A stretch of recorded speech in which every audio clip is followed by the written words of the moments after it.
I am sure sports. You know me there, from coast to coast representing. I mean, I say this is righteous representing for Omar. You don't know, come get the sports over here from near and far. Boy. Me say I am sure sports, one thing me sure about. When me say sure, that me not doubt. Come get your sports, get it over here. Come subscribe, repost and share. I am sure sports, one thing me sure about. When me say sure, that me not doubt. Come get your sports, get it over here. Come subscribe, repost and share. If me not sure, that me not say it. Know who score, that me not say it. Never know no game play, that me not say it. If me never see no game, me no know who play. For your sports news, better come over here so. For your soccer news, then come over here so. If you don't love sports, still come over here. For the day done, you are gonna love over your son.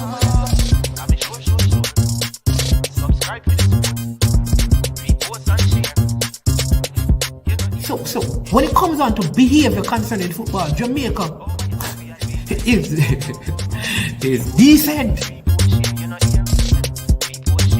I am sure that if we can get all of these things done, set in place by the end of April, it gives us enough time before the World Cup campaign. Not afraid of no Brazil, no Argentina with these crapper players. We are good enough. Remember, like, subscribe, share. Listen, comment, let me know what your thoughts are. Tricknick Jerk Marinade gives your meats and vegetables authentic Jamaican jerk flavor. The spices are directly from Jamaica. Spices like jerk seasoning, allspice, Scotch bonnet pepper, fresh scallions, thyme, ginger, and garlic. The key ingredients to a great jerk marinade. 0% sugar and low in sodium. You want to try it? Made up of 18 Jamaican herbs and spices, add delicious, bold flavor to your next grilling experience. Flavoring sauce, a marinade, basting, condiment, or topping. Trick Nick Jerk Barbecue Sauce.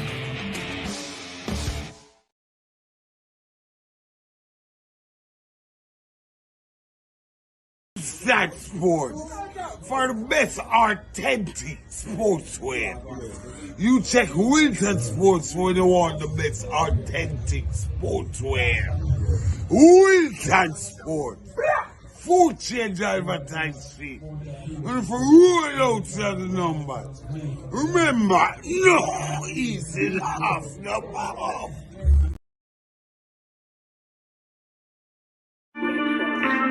Some sports were for take notes. Them full of dreams and hopes.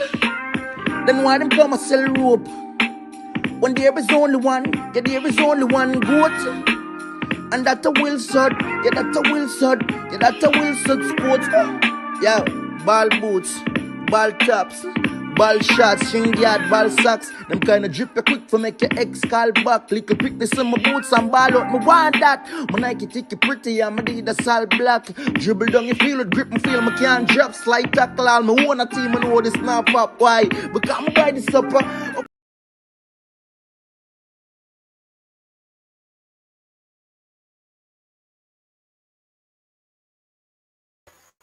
All right, welcome to the big show. It is I Am Sure Sports, and I am Money's Man. Yes, indeed.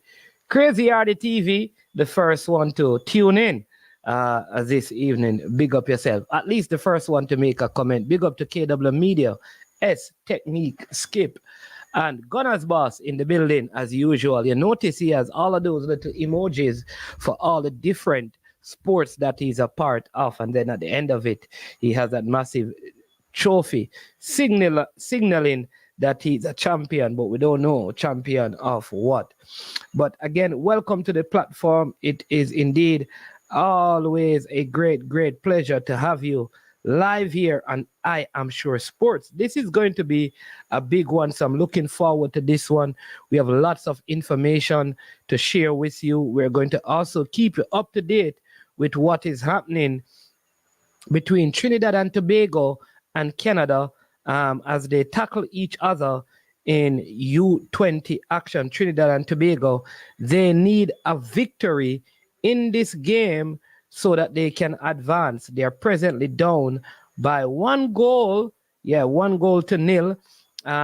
Early in the first half, Canada scoring in the 10th minute of the game.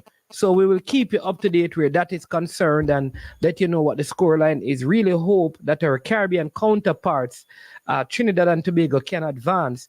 We saw Haiti advancing, having defeated Puerto Rico, I believe. So they're in pole position to qualify. Also, today is the very, very special day for the one and only, the beautiful. You understand me? Very patient indeed, because to be married to this fellow named Gunner's boss, she must have a lot of patience. Her name, we know her on the platform as Miss Camille. So we want to say a big, big happy birthday from I Am Sure Sports to her, and from all viewers and subscribers. We wish her the very, very, very best on her birthday and hope that she lives to see plenty, plenty, plenty, plenty, plenty more. All right. Yeah, man. So a lot of the people are still in election mood. We're not going to discuss that, but we're still unsure who won the election. I'm not sure who won the election. I'm not even sure that there is a winner. Kind of strange, right? I hope they say. I hope they say they did say. Hope you they say that by Thursday we will know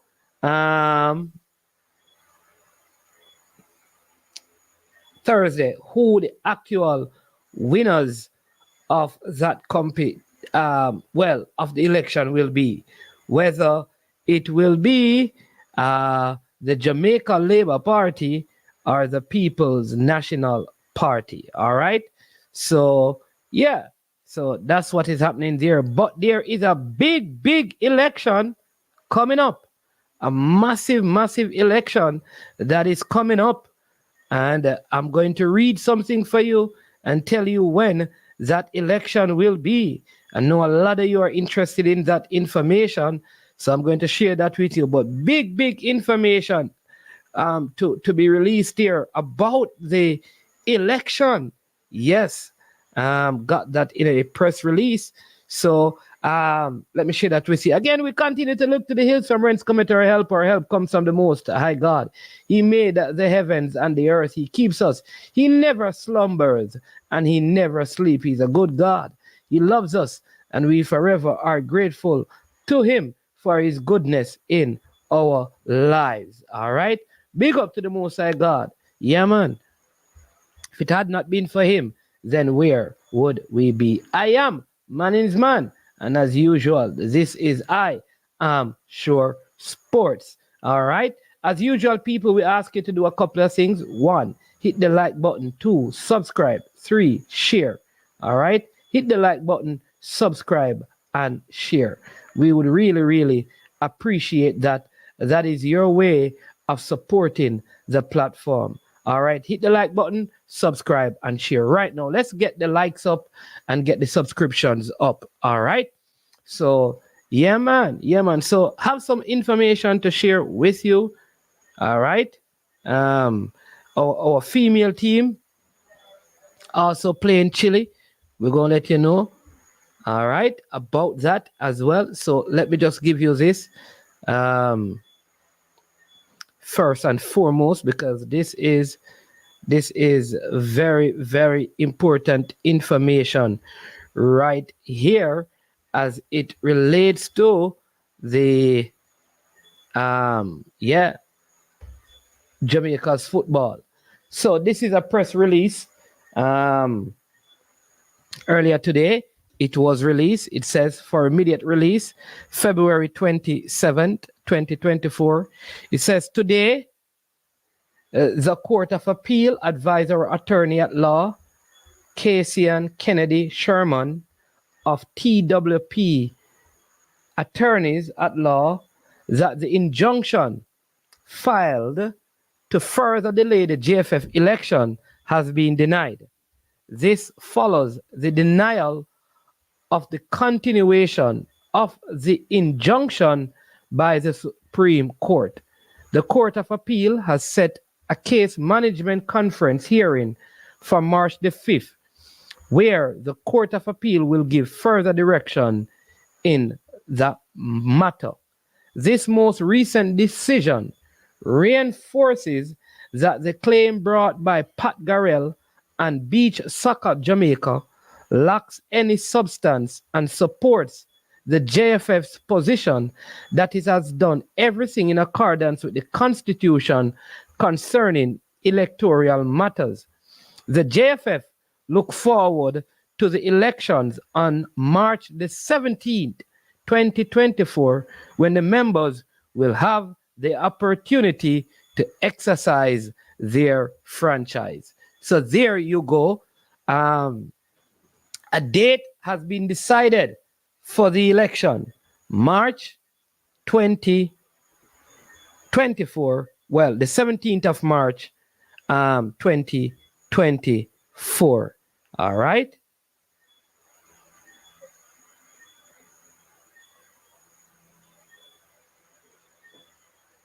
Yep.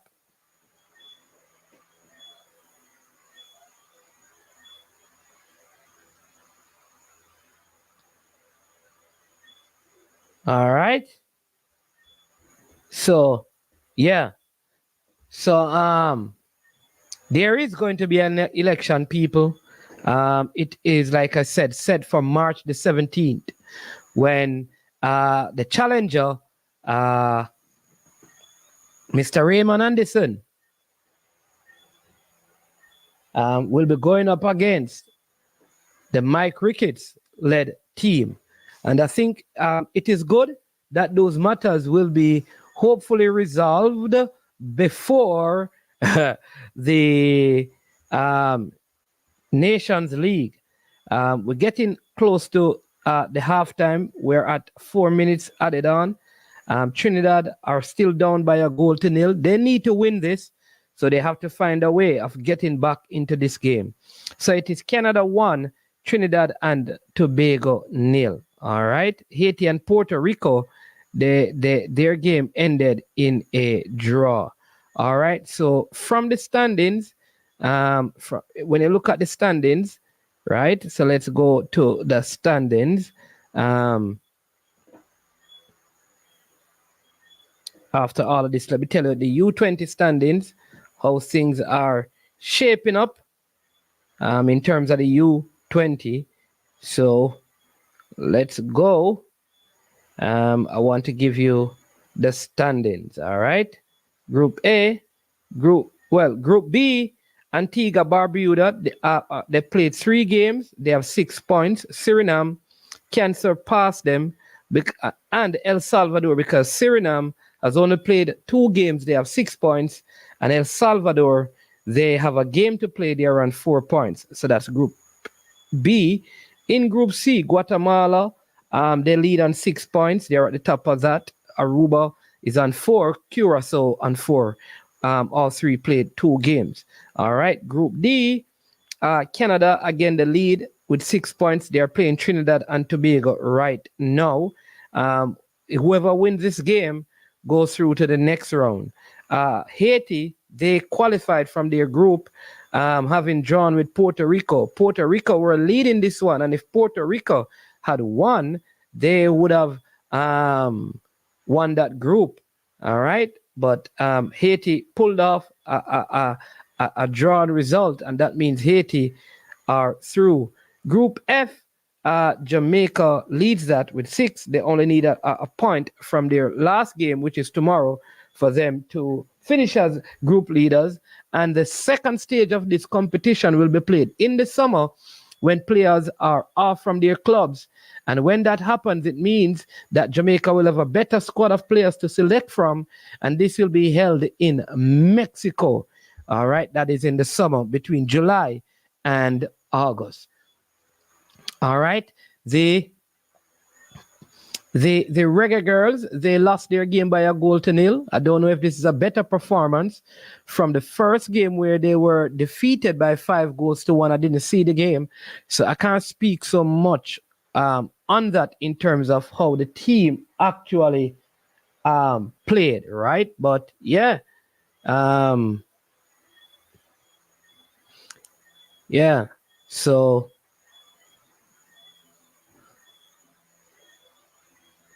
I think Yep.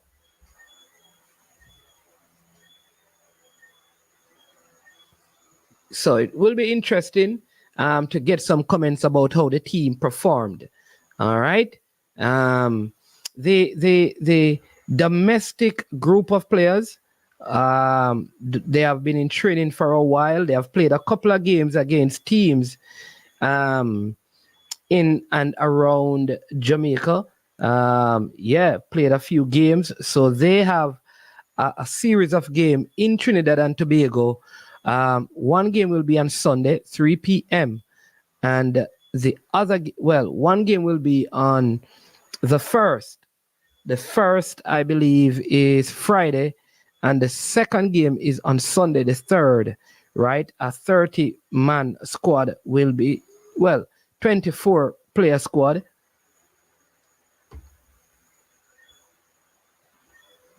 Right. So let me give you some of the names.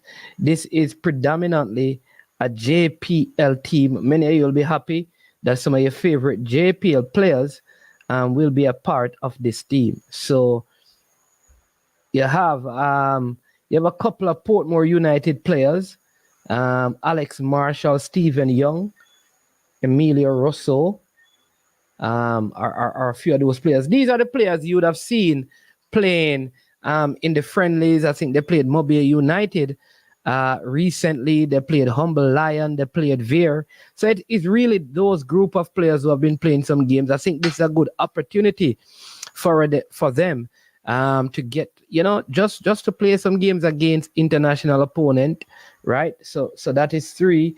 You have Joel Cunningham, Kaheem Dixon, Fabian Reed, and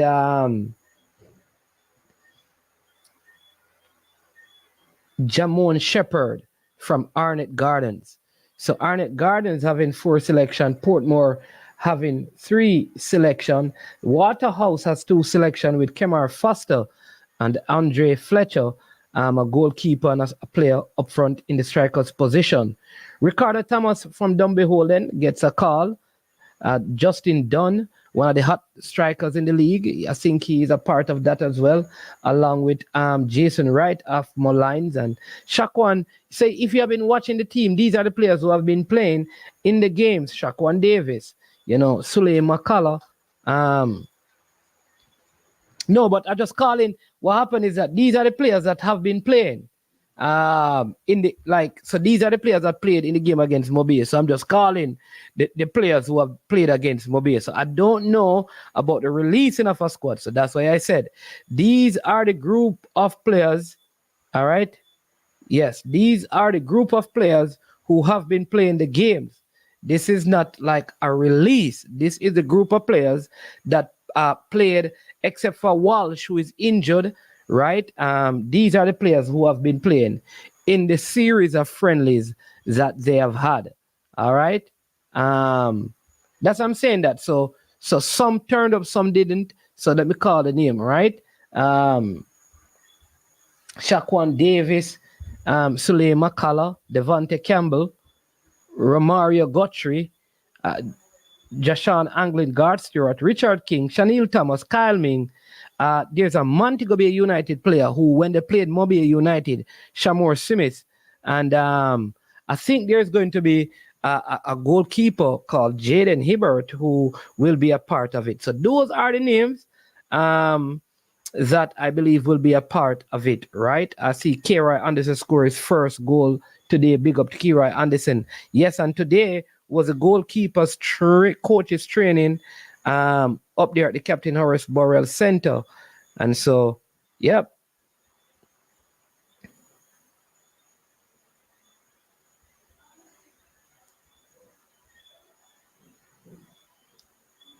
Yeah, so I think this is a good group of players. The game in Texas. How many you got breaking news, Dre? You want me give you me just a quote? Breaking news, Dre. What you want me give? Breaking news, Dre. What kind of news you want to go break though? You think you're easy, but how much me got? How much you got, Dre? You think you're easy? You have 33? Oh, you have 33. Oh, I what I did, I just took the ones that played in Mobile. I took the ones that played like all 3 games. That's what I did. The ones who played all 3 games or 2 games, I just selected those. So I don't know. I don't know how you got 33, Dre. So that's what I did. And I got 24. But I don't think 24 players will be going. I think it's around 20 or 23 at most. So I don't know. Somebody's going to be dropped out. But you understand me? But Kaim Dixon, I think, will be there. That much I know. Some of these players, like I said, they have been playing.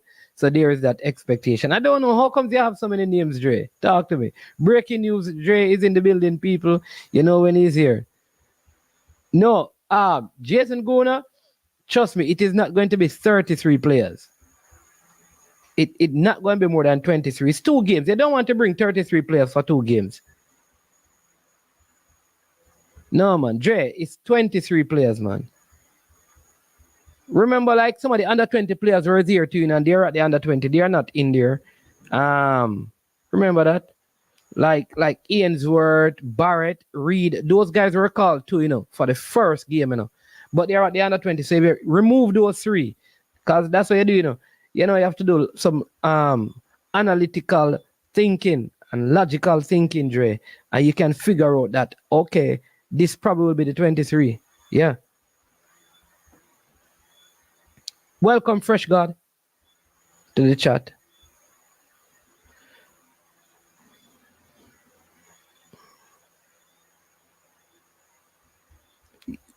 No, man, the under 20 players would not be. Man, so don't. What kind of 33? Don't hide. What kind of boss money? What is wrong with these people? Eh? What is wrong with what is wrong with these people?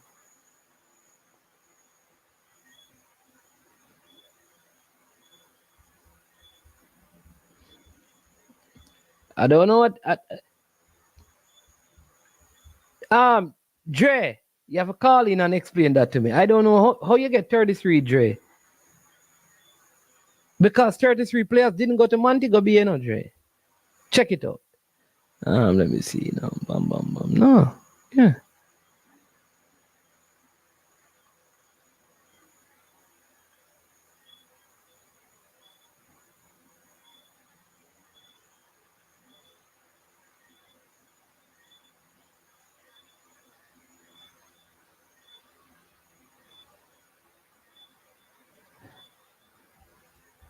All right, we have breaking news, Dre. When he comes around, something is going to break. Hey, welcome to I Am Sure Sports. Dre, Anyways of Sports. How you doing? Big up everybody. Big up Manins, man. Big up everybody in the chat comment section. Big up in the chat. So Manins, so here my calculation come up.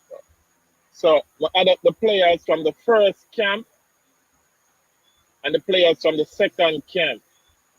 And then the under 20 players would be available for the second match if you wanted to invite any of those players, Reed or Barrett. You can invite any one of them if you want to.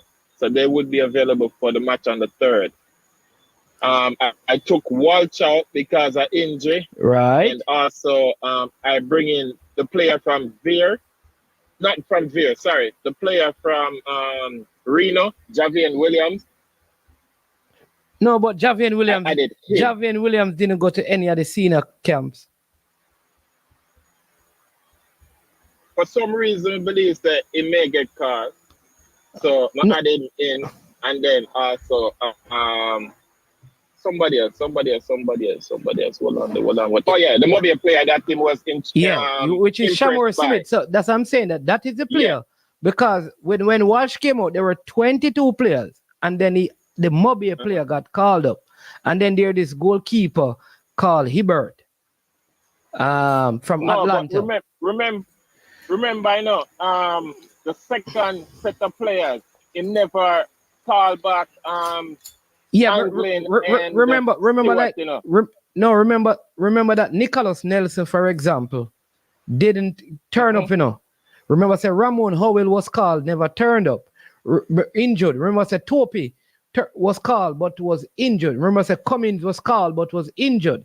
So all of those players would have been a part of the original 33, but they are not because they didn't turn up when they were called because of injuries, so they didn't get to play. So them never turned up to any of the two camps then? No, they were called up, but Nicholas Nelson, I think he didn't turn up. So he didn't, right. And then remember I say Ramon Howell has not even played in the Premier League. Okay. All right, then that's my 33 yeah. pool. So when I replace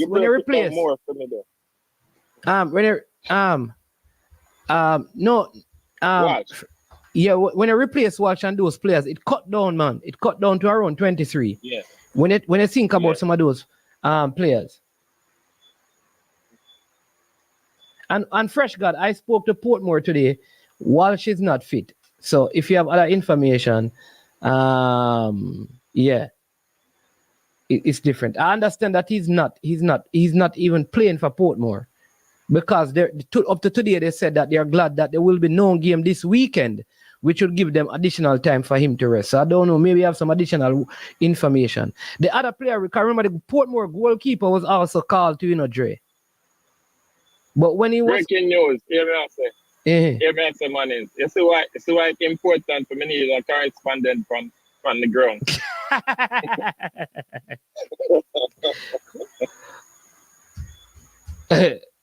Why? Why? There you have it. I need a correspondent from the ground. No, why? I don't have one. So why you need a correspondent? So you never know about Walsh? No. Yeah, Walsh was in. Not Walsh. No, not Walsh. That there will be no game. Them injury. I never turned up to the camp. No, so, no man. Remember that even Howell had even notice Howell has not played, even for Mount Pleasant, Ramon Howell,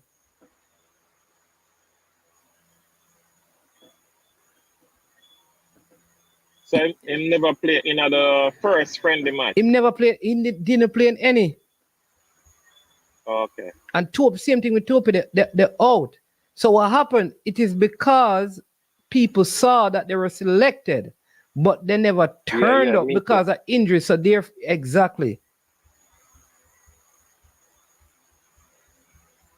So like Fresh God know if more on the job, it's open. So I'm not. Fresh God, Dre said about a job for you, for being correspondent. Dre, Clive Adams is saying I should ask you, how the players from overseas who we talked about a month ago not on the provisional list.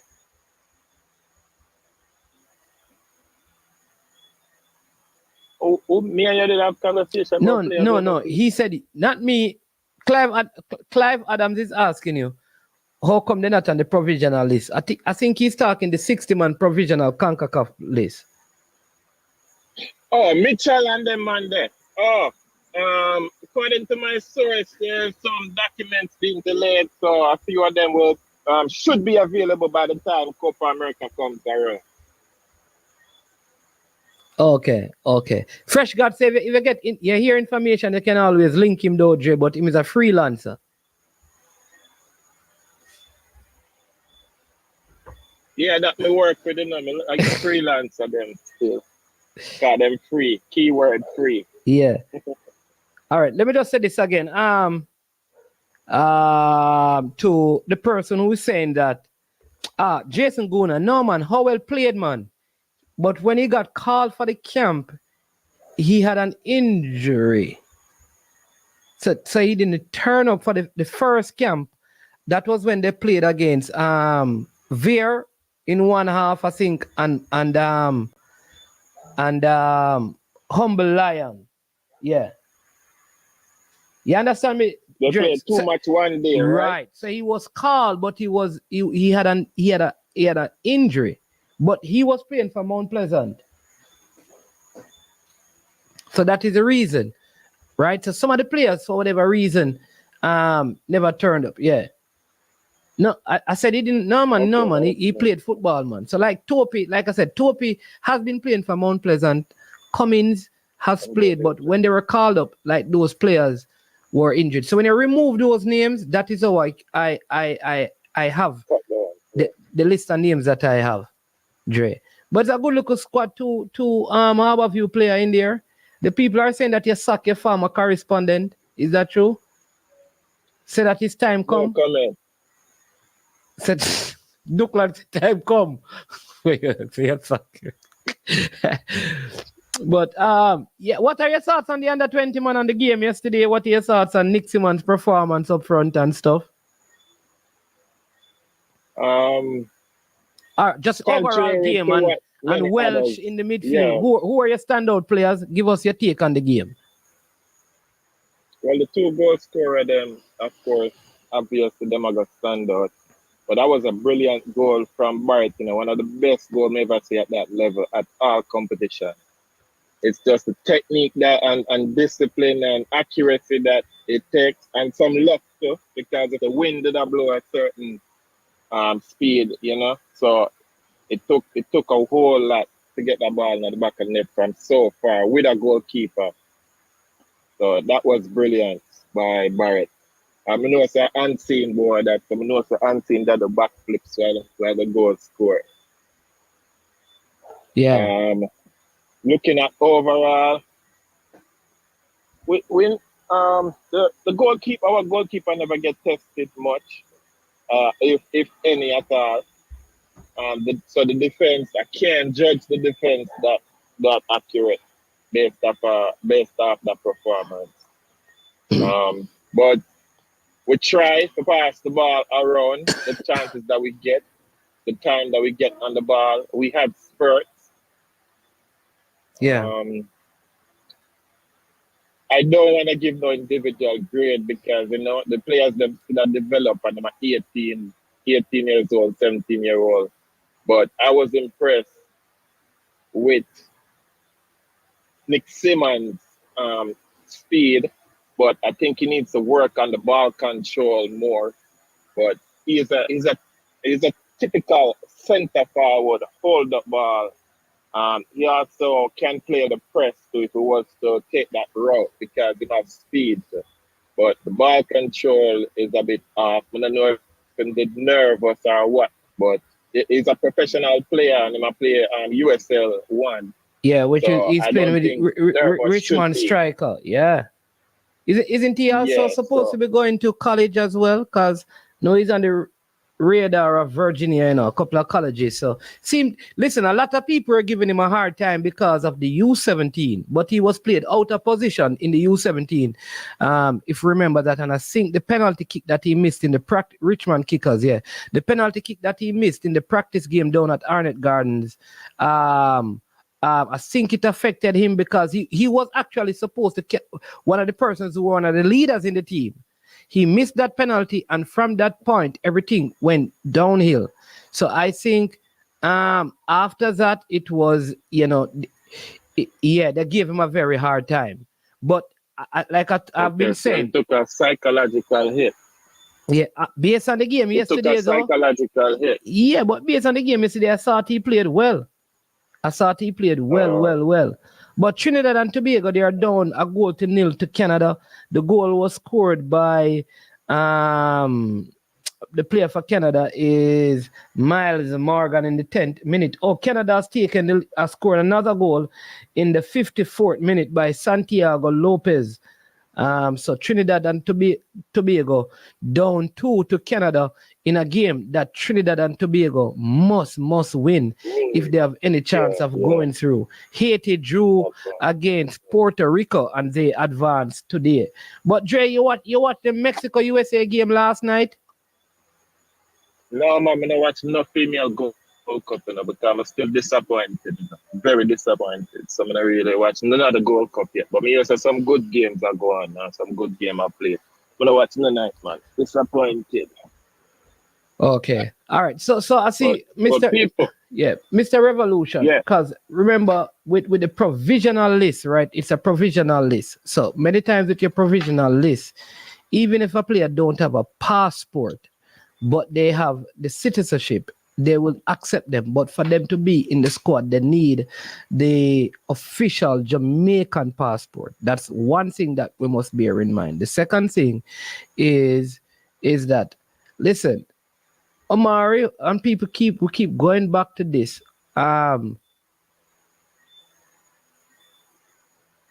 People not gonna run now. Yeah, man. Man's Bless up, not gonna bless run up, now. bless up, bless up. Look more. Yeah, man. Yeah. Big up in the stuff. All right, cool. Yeah, man. All right, Dre. Omari Hutchinson, he wanted some time when between his whole move from Arsenal to Chelsea. So he did say that, and I think the coach addressed that already. I think the coach, but for some of us, I think sometimes we're not satisfied with what we heard.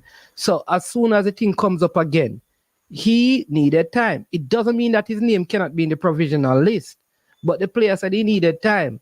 And there are other players, and I think the coach has said some of these things in interviews that he has done, that some of the players said that they need time to consider the option of playing for Jamaica. And he did say there are some that he will move away from, and then if they, right, all of these things were answered, by the coach in previous interviews when he was asked. So sometimes we just need to remember the information and just work with what the coaches say, because the coach has no reason to come out and tell a lie about players that he wants to play for him. So if him say them need time. And we just need to relax and just leave it alone. Let the players work through what they have to work through. Always tell people, you don't know what the players are going through and considering. So give them time to do that, and at the right time they will come in and they will play as long as they are at the level to make a difference. You understand me? And that is just it. But also everybody cannot be called. And I will say this again. No matter who is called to a team, you're gonna hear that, what about this player? Every single time there's 22.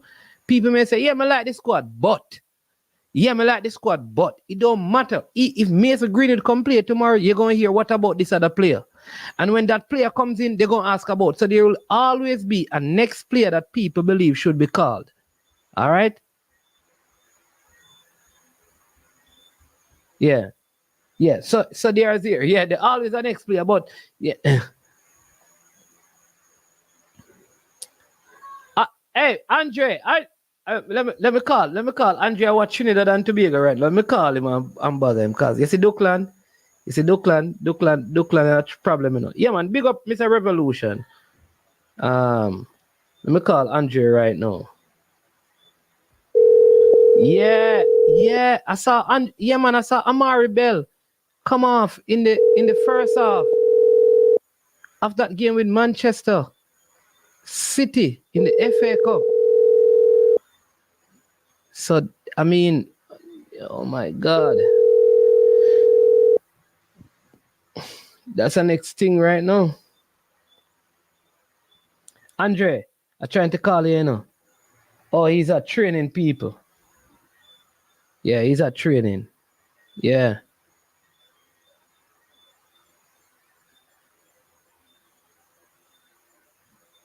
No, Nick Simmons is not ready for the senior team.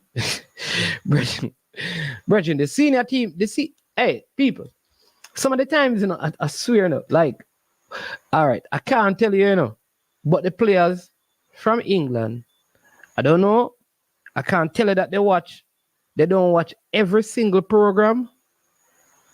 All right, they don't. But they watch specific program, especially after they play games. I know that some of them listen to this program, and I can tell you that sometimes it's very disheartening. It's very, because I don't think we understand that when a player is in the team and he believes he's playing good, and they hear you asking for a next player, how it comes up. For example, sometimes people will say, we need this player and that player. And Demarai Gray feels like, but am I not here doing the business? And you want 5 other wingers to come in? We don't realize that sometimes the players see our requests for other players as a hit on them. Yeah, he's not ready. Man, let's talk about Welsh. I think he's ready for the senior team based on what I've seen. Duckland, a one game you see him in a you saw him in one game that he played well. The first game he never looked so good. And you see this one game where you're saying ready for the senior team. Come on, man. Come on, man. No disrespect still, but a Grenada will play. And when the senior team played Grenada, them ball Grenada. No, what I'm saying that the first game, he never played this good. In the first game. Against Martinique. Duclan, he looked good in. Oh no, Jamaica on a whole never looked good in the first game, brother. I don't know. No, sir.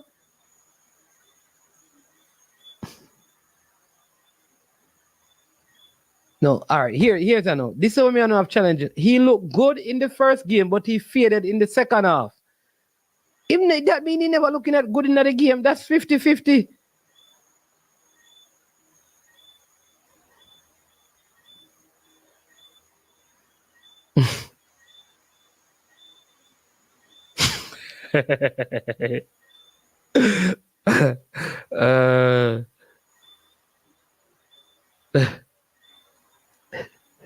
Bless up Blackstad, Rockstar.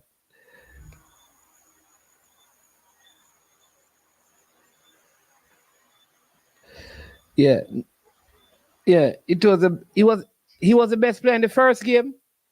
Yeah, you know what is funny? I believe that Romain Blake is the best player for Jamaica so far. But because Romain Blake was at the U20 before, nobody's going to say that. No, man. Oh, my. Jason Gona and Duclan. On a behavior, man. Romain Blake has been from the two games, Romain Blake is the best player. And then Welsh. And then the goalkeeper. In that order.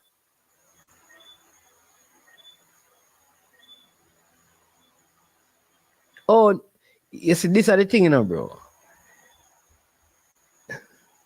The man them.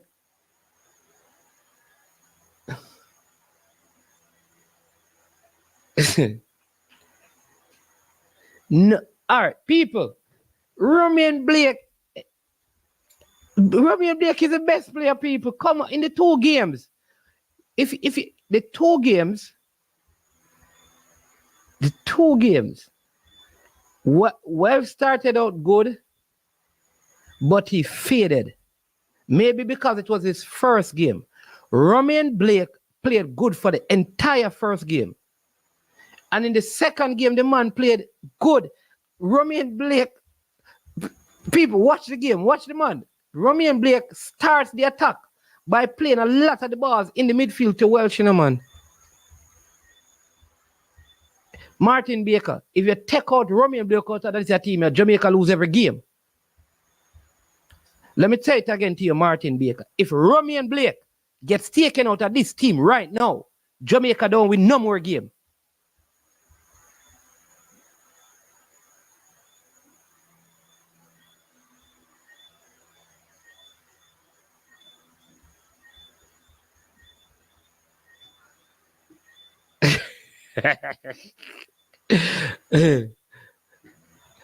But the truth is, a lot of people in Jamaica don't, from last under 20, them don't rate Romain Blake. Me I go tell you that. They don't rate him.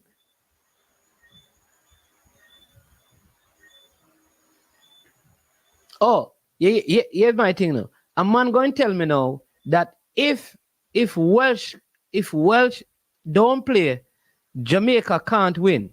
But if Blake don't play, Jamaica can win. You see how we me not like the reason then.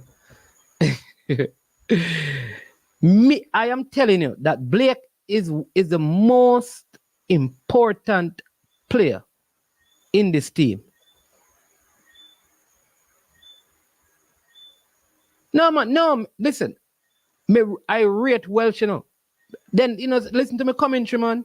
The man dropped some leather a long time, you know, see. A youth playing an under 20 tournament and drop them leather there. In fact, I would have started based on what I saw from Fabian Reynolds. He was way better than Dunstan Cowan in the short time. So here's my thing. Welsh is a player who makes these guys believe that they can do what they can do because they know they have a very composed, like defender who's not going to run in and listen. I hear Dixon, like you said it, Jason, he ran through the player's back. Right? Blake, no man, Blake is the man. So I would say Welsh and Blake, but I'd say Blake, then Welsh, then the goalkeeper. I don't think even that, the goalkeeper makes some good passes. This youth can pass the ball, which is a very important, you understand me? Part of it. Oh, IT push. The Trinidad and Jamaica game will be on Friday at 3. On Friday at 3. And then the next one will be on Sunday at 3.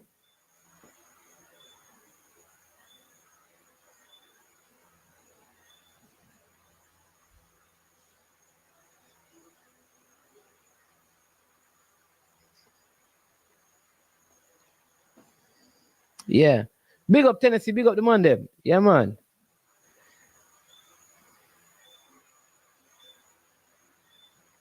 Oh, it's a call Simon, sir. All right. Which stadium? Which stadium again? Let me see if we can help you. IT push. Which stadium the match them play again? Second game is some home stadium. What's the name of that stadium? Let me get the stadiums. Let's see if I can find the stadium.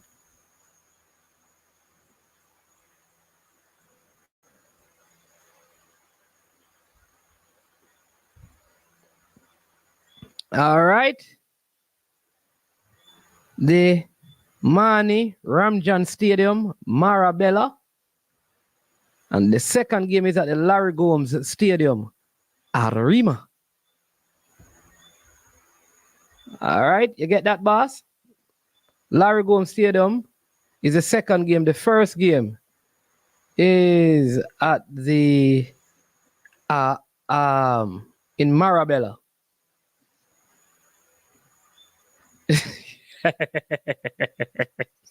You see, IT push streaming.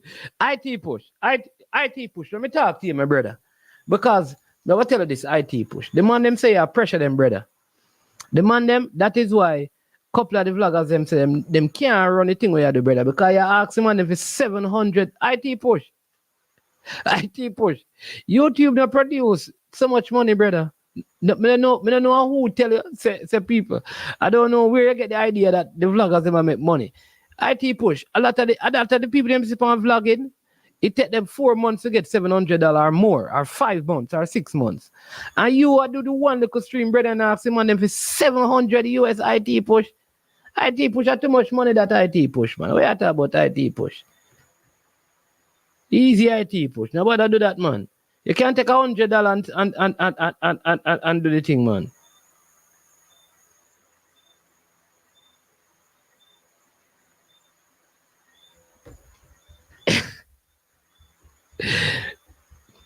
You understand me, IT push? Tell the man if you give some credit for your phone.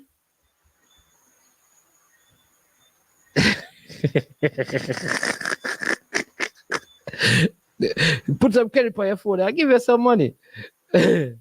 So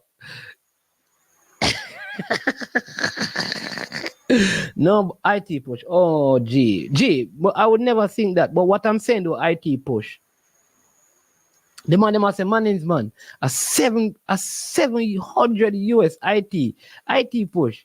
All right. I'll tell you this IT push. Between me and you, IT push. Canada still leading Trinidad by 2 goals still in the 78th minute. Right? May I tell you that? 700 times 150. $105,000 that IT push. Them now make that money. Me just tell us them now make it. I hear things still enough. But me just tell us the people are not making it. So they can't do that. And nobody is taking their personal money to do that. Because it's not really, yeah.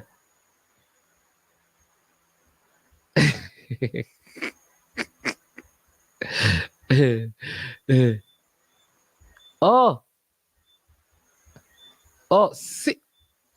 66,000 views, but like IT push, check unseen one. Unseen no get them thing there, IT push.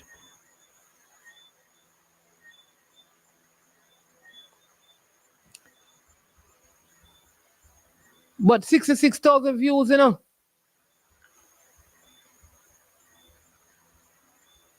66,000 views in IT push. A less than what? A still less than $70 that in a IT push. Now what the heap of views them, you know? When the whole about the YouTube thing them come out in IT push, a less than $70 that, around $60 that or 50 something dollar in IT push. Yeah, look for right there say, you know. Views don't really give no heap of thing like that IT push, man. Go easy, man. But your thing still go and run it, you understand me? Go and run it thing. You have to know what it costs you still, you understand me? Because I'm not really ball down a man price still.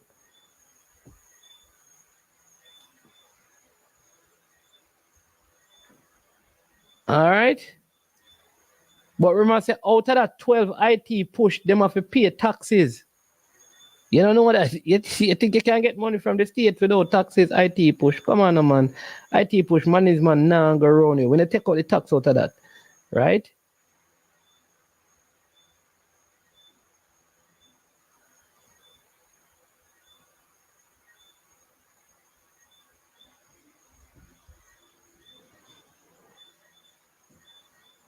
Yeah. But yeah, but Welch is a good one for the good prospect for the future still. Very good prospect for the future. Yeah.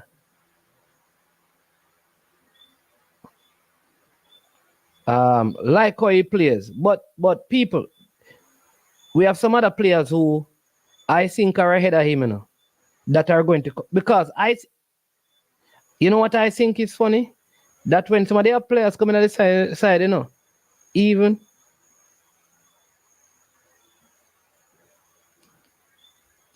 players like Welsh may struggle to make the team, you know.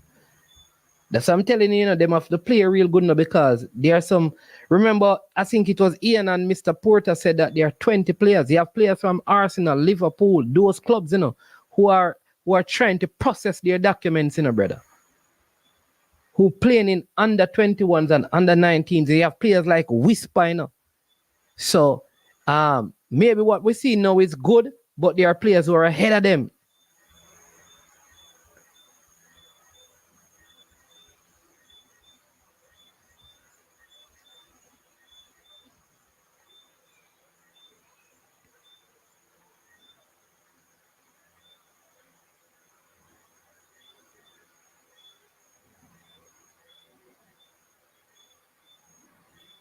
Yeah. No, Duklan, but what I'm saying to Duklan is that maybe fine, you know, no man, on his performance, you know. On his performance, I understand what you're saying, but I am saying that there are other players as well who you have not seen, who if their documentations were ready, maybe well should not have been called.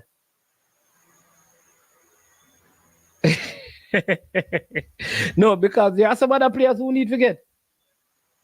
Oh, big up IT push. $100 you charge and seen. Me love that. So much you charge me, IT. Big up. All the man are going like IT push charge them 700. Or that them give you. Is it that they gave you that IT push, but you ask more? But because the man must say, boy, them can't run the stream again because IT push price. I beat them bad. I said, boy, I'm have to talk to IT push.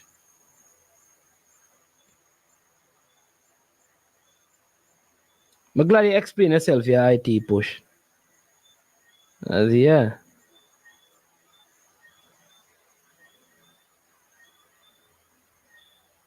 Glad you explain yourself, my boss.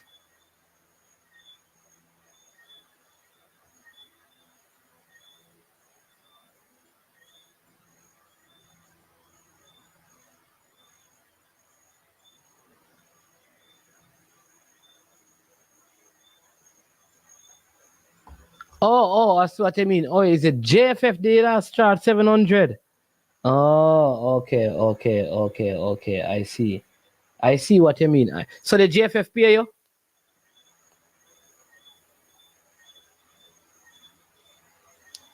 Them pay IT?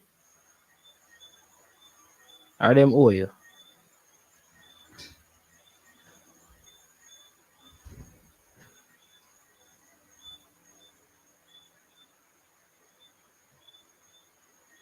Okay, I understand what you mean.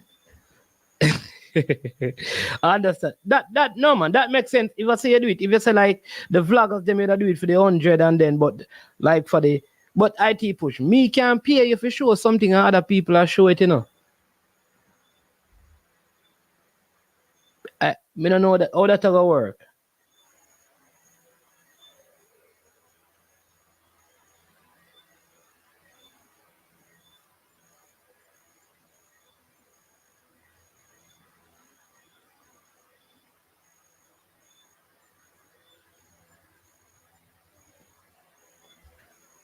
How that gonna work, bossy? Because I can pay you. Hey, all them OS since to IT push. Me never know you do work with the GFF. I first me I learn them a thing here, you know.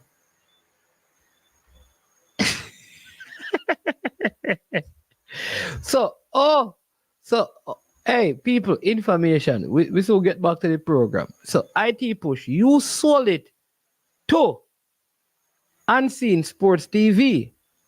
Unseen Sports TV couldn't pay you. Some sell it to military Guna and pay you the $100. Ah, what are they if you call Unseen? What are they? What are they? What are they? We call Unseen. This is history. What are they?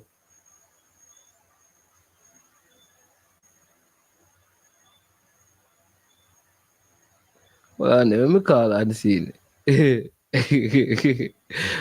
When we call Unseen. Well, no man, something not right.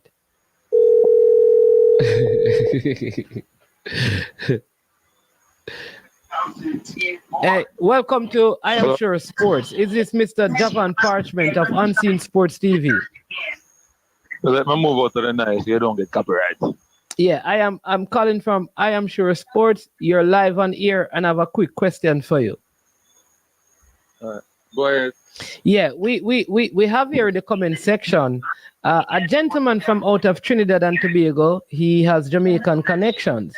He has stated quite clearly that he had sold the rights to the Jamaican game, Jamaica versus Trinidad. But he said then he sold those rights to military Guna. So we are trying to verify the information because other people, because the video in the game and the selling of the game is open for sale again because he's saying that he's taking bids tonight. So we just want to know if we should allow you to do the bidding and then we buy the rights of the game from you. I don't know. I'm lost. I don't know. I thought you were unseen. I didn't know you were lost as well. I am unseen right now. So IT Push said he sold the rights of the game for a meager $100. Well, the military part of it management, as media personnel and co-workers on the platform reached out to me asking me if he could do a highlight video. So I said, okay, no problem, can do it. I didn't ask charge any money.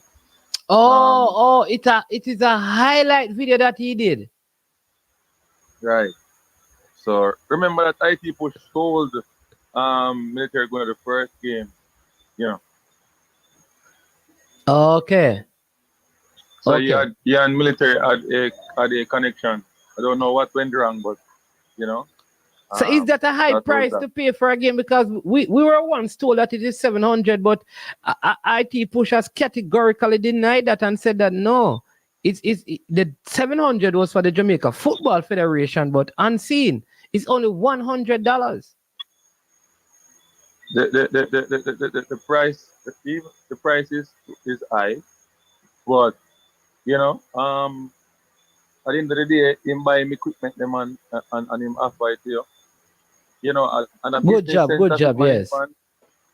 on a business sense with we who is on the YouTube platform who are making profit. You understand me? Yes. Unless we beg, and you know the begging part. You know, not everybody will give one. You're not sure that you'll make one. But on the business side, you're not gonna make the money off of views, you're not gonna make the money off of super stick or super tight. Yeah. You won't have. So it's high, but you know, sometimes you want to get the fans active and to see what is going on, then you'll try to, bear the loss sometimes. Okay, so you just did it for your fans. Good work, man. And, Right. and I know that IT push. I mean, I will say that from the first game to the second game to the third game, he really improved his work. Very good stuff. Yes. He did well, He did well. Yeah, man, he did really well. So big up. Yeah. Him just, sometimes, make the fans them, we can get carried away. But apart from that, he was okay.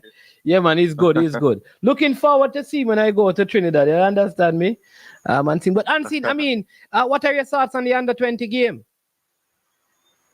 I think that, we're getting the job done. In the first game, scrape through the first game. The first game will look horrible.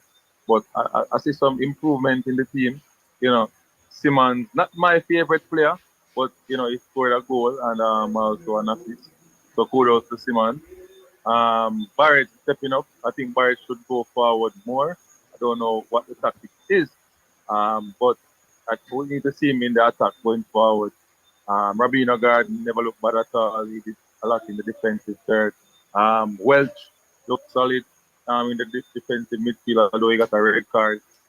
Blake looked sure around the back. Lynch, I'm impressed with Lynch. I just think that he's a top goalkeeper. Does his foot a lot. I don't know what is wrong with Reed though. Look like he's bearing some injury or something, but I know that he can step up and play better based on what he does for Cavaliers against stronger opponents and thicker opponents, especially in the Caribbean Cup. But something is wrong with him, not seeing him clicking and playing fast like we know he plays in the midfield area. Maybe he's bearing an injury, benefit of the doubt. But if that's not the case, then something is definitely wrong with his football. Apart from that, I think John Wall getting the job done. Not his ideal benchmark of players, but at the end of the day, he has a job, he took the job. So you have to use those players and get us over the line. Okay, wonderful. Well said. What about what are your thoughts on Dunstan Cohen? I think Dunstan Cohen is there, but I think the service towards our attacking players, Denzel Washington, McKenzie, I don't know. Playing too casual for me, but we know that he has some quality in it, but just not getting what he wants to do on the field. To flourish. You understand me? I don't know. Yeah, but let me ask you this because it's hard for me to fully comprehend how a player like Bicknell was at the last U20 and cannot even make the present starting 11. If you can't, then should he even have been in the team then? No, but I think, man, remember that when the team was selected for the Trinidad tournament, he was training at the local base camp before we went over there, but he had an injury. So maybe John Wall is trying to, get him in slowly and giving him game time and so on. So who would he start over? So say that he was fully fit. Say he was fully fit. Would he start over Reed, the captain, or would he have started over Welsh? I think at that time, before we saw what Welsh could do, he would start over Welsh. You think they would have started him over Welsh, given what we have seen from Welsh? Right. But he's before we saw what Welsh could do, they would start it over. But because of the injury and so on, I think they have him to come on if somebody's hurt or make a change, stamina level go down. Okay. So you're anticipating at this moment now, I don't think him can start over Welsh. I don't think him can start over Welsh, but I think him can start over Reed now. Over Reed? In my opinion. Okay. Okay. All right. All right. All right. Well said.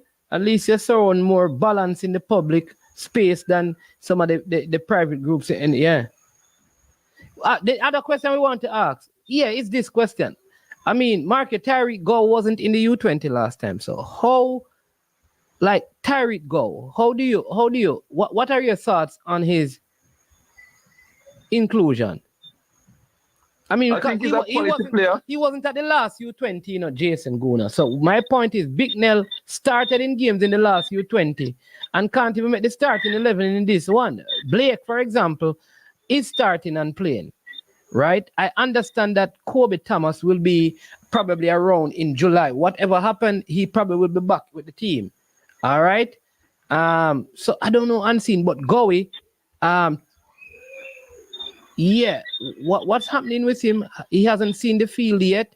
Based on Nick Simmons' performance, I don't know if he can even get him out. And I know that he has played on the right-hand side for Dintil in a couple of games and Cutting on his left. I think the goal that he scored against William Nib in the DaCosta Cup up at Dintil, he was playing on that left-hand side, right-hand side. He plays more like a false 9. Sometimes he plays number 10. He's a player that cannot come up with something brilliant and just give you a goal. He's that type of player. If you're more going forward, he can play as a number 9, number 9 that is, and occupy the centre back. To me, he's a better player than Simmons, in my opinion. Understand me? But at the end of the day, based on what? Based on schoolboy football? No, not based on schoolboy football. So based football. on what? Because watching him wear, it has to be schoolboy football. No. Hold on. No.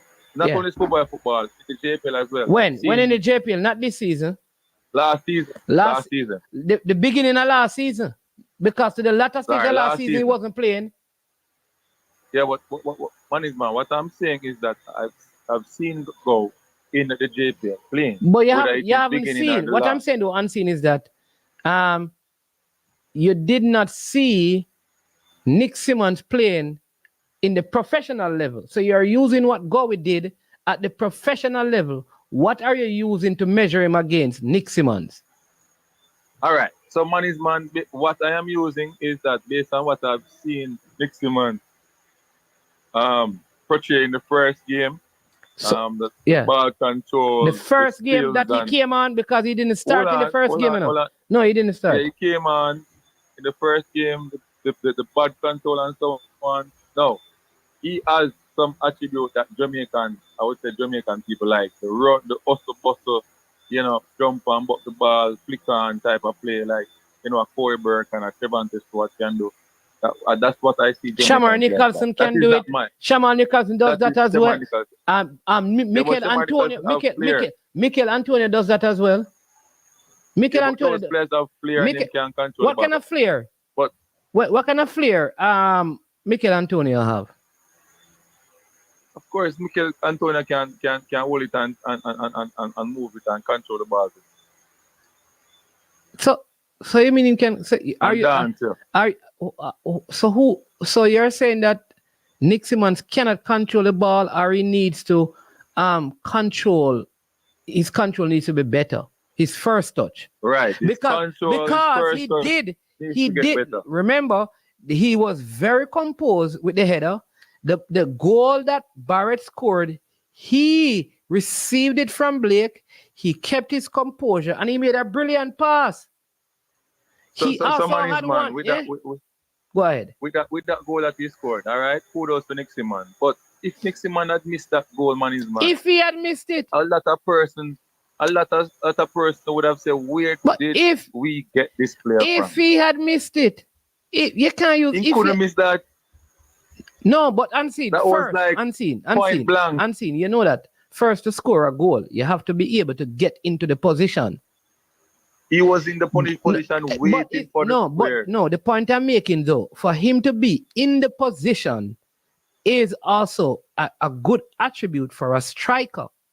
All right, man is man. Because maybe other strike, maybe Gowie would not be. Do you know that Christopher Ainsworth made a bad play right? No, he did not make a bad Hey, play. hey. He tried to square the ball No, in on the ground. no, Man, it's man. I watched it over no. 20 times because you made a statement in the group, and I said, okay, let me see for myself. I watched it. He tried to play the ball, the player blocked it. Brilliant slide and block it. Then he got it on the second time. Awareness to see where the ball the reason ricocheted why from, and then square it in the box. the reason why the player blocked the first cross is because he was dribbled into the player trying to square the ball instead of going out and cut it, right? So that's one. No, he was Watch trying to play the ball on the ground because he is in the assist zone. Anyways, all right, fine. Okay, that's what you saw, and that we can argue. Then he get it back. Good chip pass over to Nick Simmons. Did you watch what Nick Simmons Brilliant did? From Christopher Indra. Brilliant from Christopher Indra. But did you see what Nick Simmons did in his movement? Yes.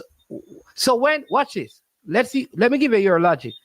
When he was running, he actually, watch this. The first play that was blocked, he checked back. Then when Indra got the ball, he went forward and checked back again so that he created the space. That takes a lot of intelligence from a forward. But man, he's good with his head. He's good. No, he's not only good with his head. I'm seeing his head is good. So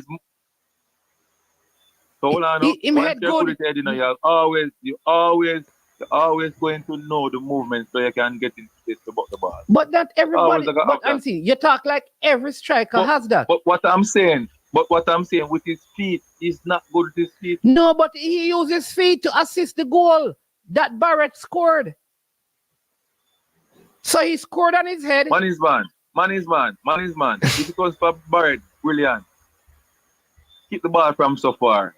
If Barrett had to hold that ball up 3 more seconds. But that would not be Nick Simmons' fault because Nick Simmons did the right thing. He held up the ball. Right. They got the corner. Hold on.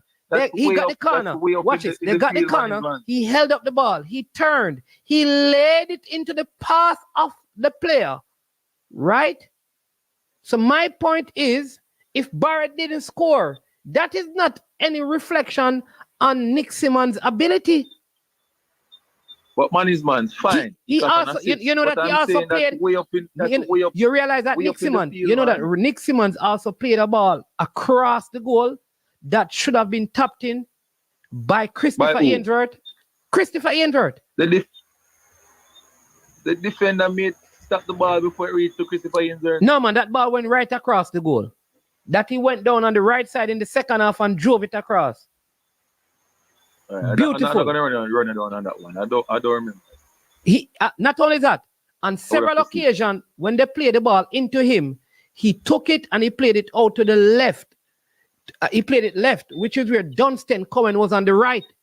He was the one who set up Rabina Garden in the first half, laid it in his path, and he was supposed to strike it one time. So I don't know what you said that he's not, and all of these were with his feet. All right, so you remember the one that he made a bad touch, then he got of the ball. Course, made a second bad touch. Of course, and then strike out for the goal and made a third wild shot. Of course, yeah, he made that third wild shot. But I'm going to tell you, I saw Romain Blake miscontrol. Adrian Christopher Indra, the first 30 minutes of that game, gave away the ball. Listen, in fact, no, but man, don't run away. No, me not run away. No.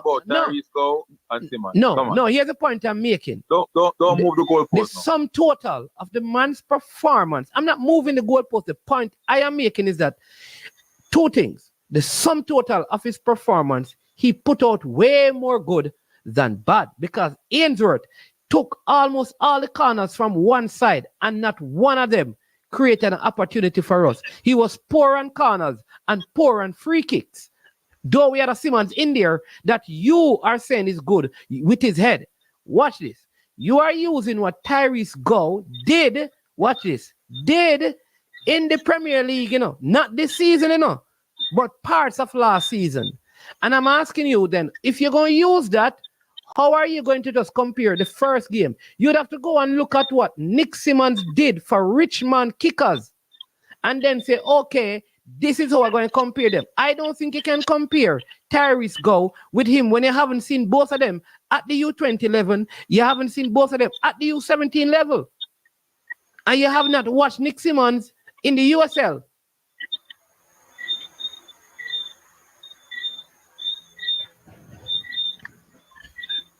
But you don't know, you I mean, you make some good point. He needs to improve with in terms of how he plays with his feet. But so too, let me tell you this. One of the issue I have is that with the exception of Welsh, the goalkeeper and Blake, the touches of the other players were terrible in the game. So Barrett to me played well. No, I'm not saying that he didn't play well, but I'm telling you, except for those 3 players, the rest of the touches, even Barrett touches were poor. Go and watch that. Listen, Barrett, body position, so he always opens up because he always playing wide to Ainsworth. And a couple of times he cut inside, and every time he cuts inside, he goes back outside. And he holds on to the ball when he comes inside. Yeah, because none of the forward, all the forward they want is to run into the box for him to play the ball long. Nobody wants to collect it on their feet. And if you do pass the ball to Simmons, it goes away. What's the name of that other player again? Cohen. Him play the ball to Cohen, the boom off and But Barrett not passing anyways unseen. All right, cool. We know, but you know you have your point still. Yeah, but yeah, man, when I watch the game, I can tell you based on technical ability and so goes a better technical player. Based on what? But based on just looking at the 2 players playing. But what is a technical? But where have you seen? Has Go played in the competition? Control, pass, kicking ability. It's just a matter of time. Once they give him a chance, I'm telling you. That's it. All I'm saying is that a lot of people were judging this player based on the U17, right? And think that he doesn't deserve a chance. He comes on in the first game. Everybody was a little bit, we're down to 10 men. The entire team was playing bad. All right, people started saying, you see, that is why he should not have been called. He comes into the second game, he scores, creates 3 other opportunities that were missed by other players. He assisted, even though there's a brilliant goal by Barrett, but it was his play. Part of it initiated that goal. And yet, we're still finding issues with his play and comparing him to a player. Why man is man? Because we know once somebody is doing that, right? And then now the flaws, some of those chances that he got against Grenada, he will not get it against a team like Mexico, USA, Honduras, Panama, or Dominican Republic. I could also say that some of the spaces that he got into, because of how intelligent he is, the other player that you're talking about may not get into those spaces. Of course, you can say that, but we know what will happen. We know what going to mean, man. I don't think I can even show. I don't think I even can show this. The guy movement. Listen, I don't think I can show. If I could show the play, I'd show you it. You can take picture, man. Take pictures and so on and play like a slide. I have to show you the movement. I have to show you the movement because he starts moving from the top of the box, dress back. The player goes to the near post and the ball comes over. I don't want to play it. No, man, I'm saying for you to play, you could take still pictures and just click it fast so it move like a video. And then I have time to do it. You wouldn't get copyright for it. No, I don't want to take the chances still. All right. Yeah. But man, I am happy that he scored, and you know you just need to work and don't sound like you happy. Don't sound like you happy at all. It sounds like you'd have preferred if Tyreek. Yeah, it's just not my type of center forward. Yeah, like okay. Yeah. But Dwight, Jamaica basically it's going to be hard for Jamaica. Hard for Jamaica not to make it though, Dwight, because so the game is they're in 10 minutes of time added on, It is Canada 3, Trinidad and Tobago 0, and this means that Cavalier scored in the 79th minute to make it 3 to Canada.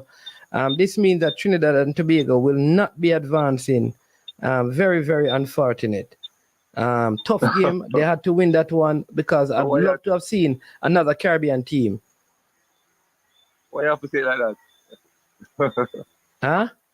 No, tough. Because Why you have to say that? Listen, I want Trinidad to do well. I want the Caribbean nations to do well. That is how Caribbean football is going to have some influence. So Haiti is in there. If Jamaica was in there and Trinidad, it would be good. You know, Trinidad, they're losing. I don't love that. It's because they're going to Trinidad soon. Huh? It's because they're going to Trinidad soon. No.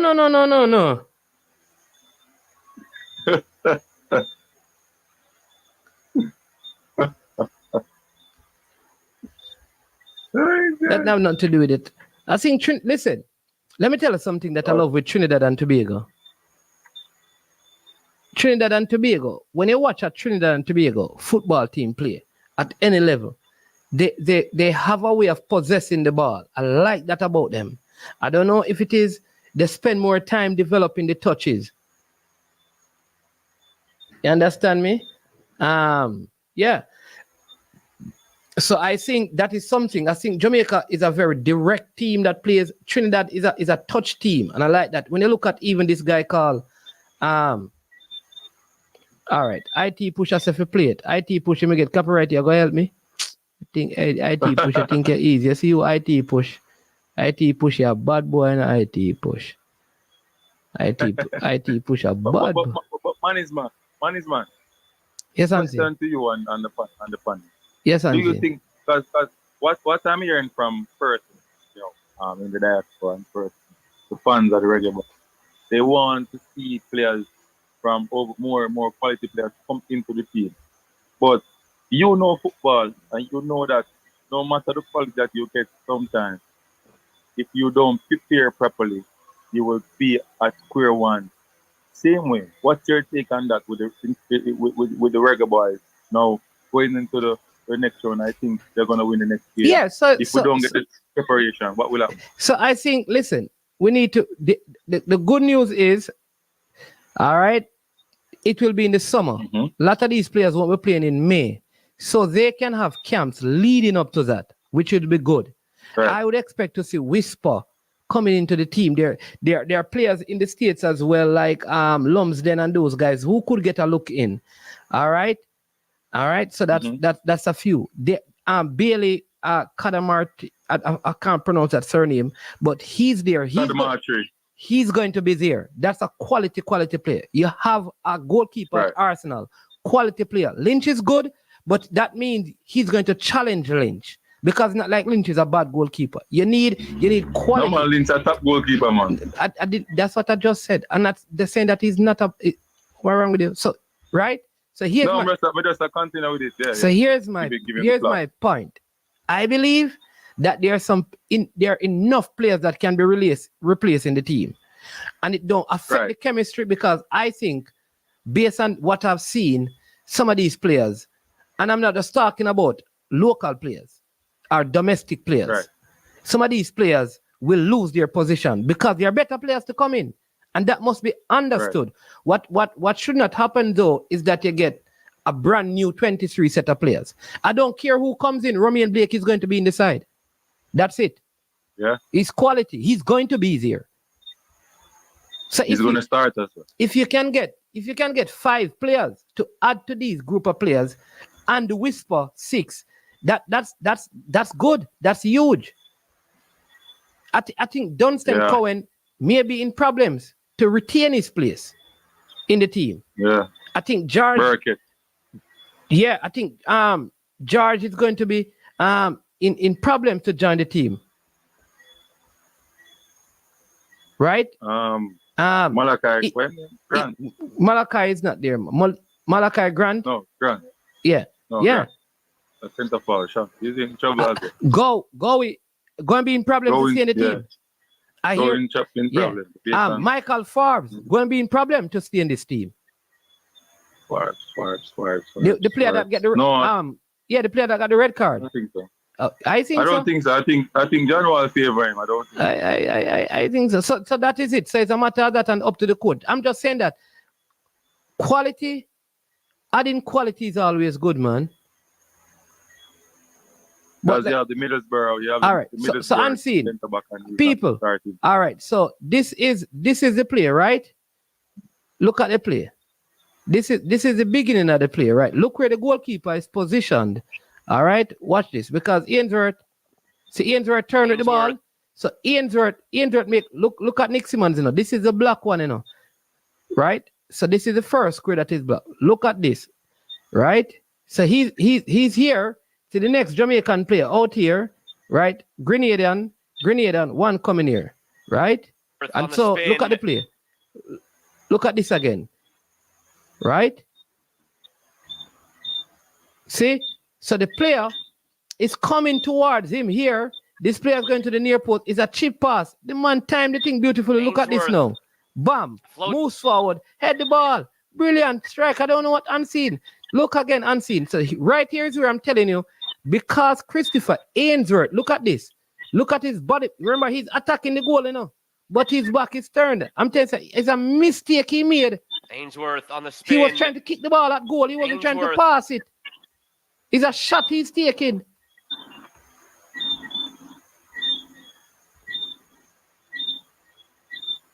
Oh, I couldn't see it.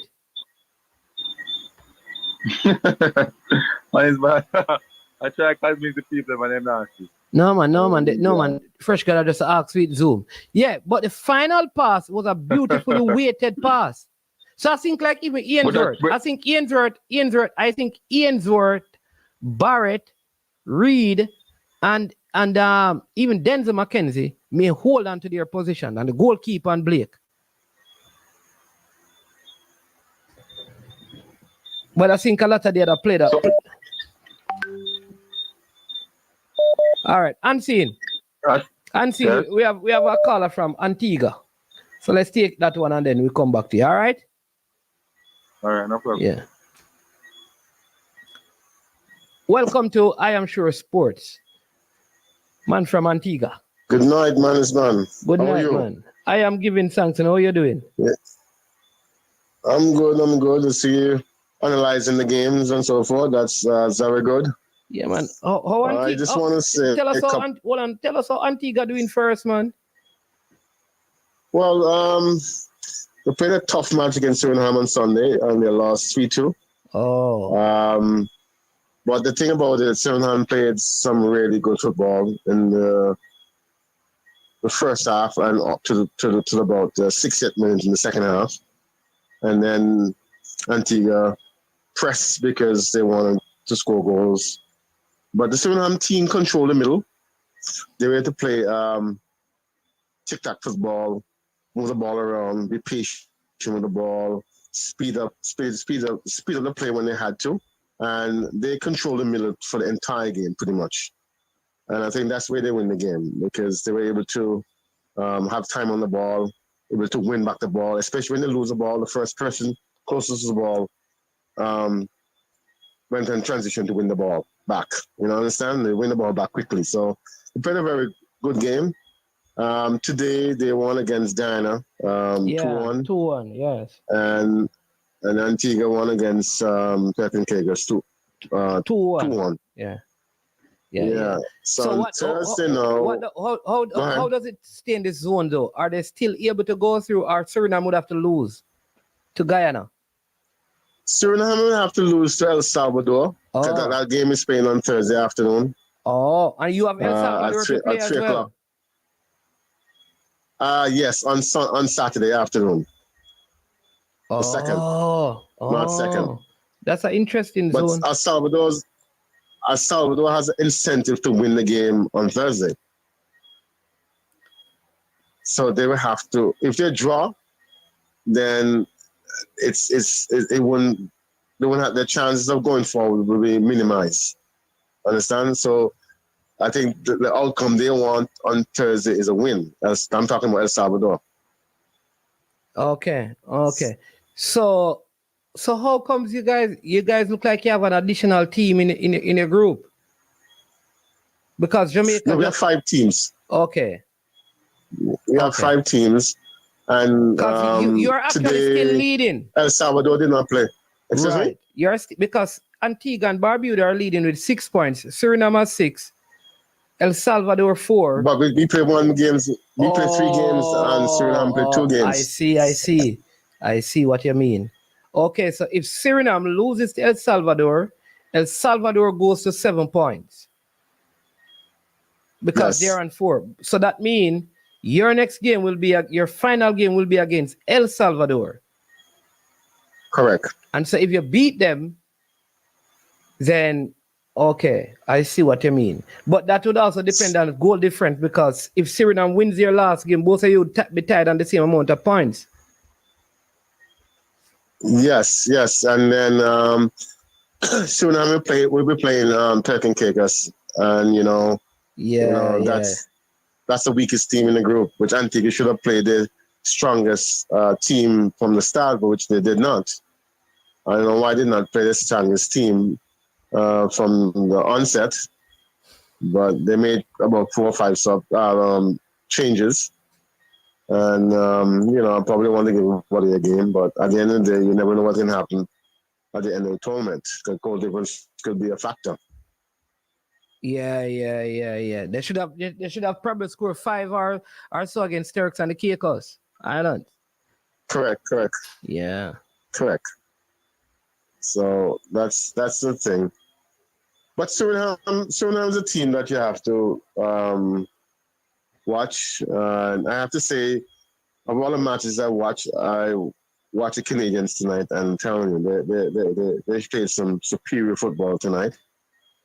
Management, what I want to say is that I know the Jamaican public will want to see a lot of local players play, be part of the team. But in my humble opinion, I think if you have quality, high standard of play, yes, you should be in the team. But don't pick a person just because of picking sake. Because if Jamaica qualify and goes on to the next round in July, August 4th, it came out yesterday. The article came out yesterday when the tournament will be. They have to get better quality players to qualify for the Under 20 World Cup. They can't use this current crop of players. They cannot. They have to add quality to the squad. Let's be clear with that. I don't think anyone is disputing. I don't think anyone is disputing that though.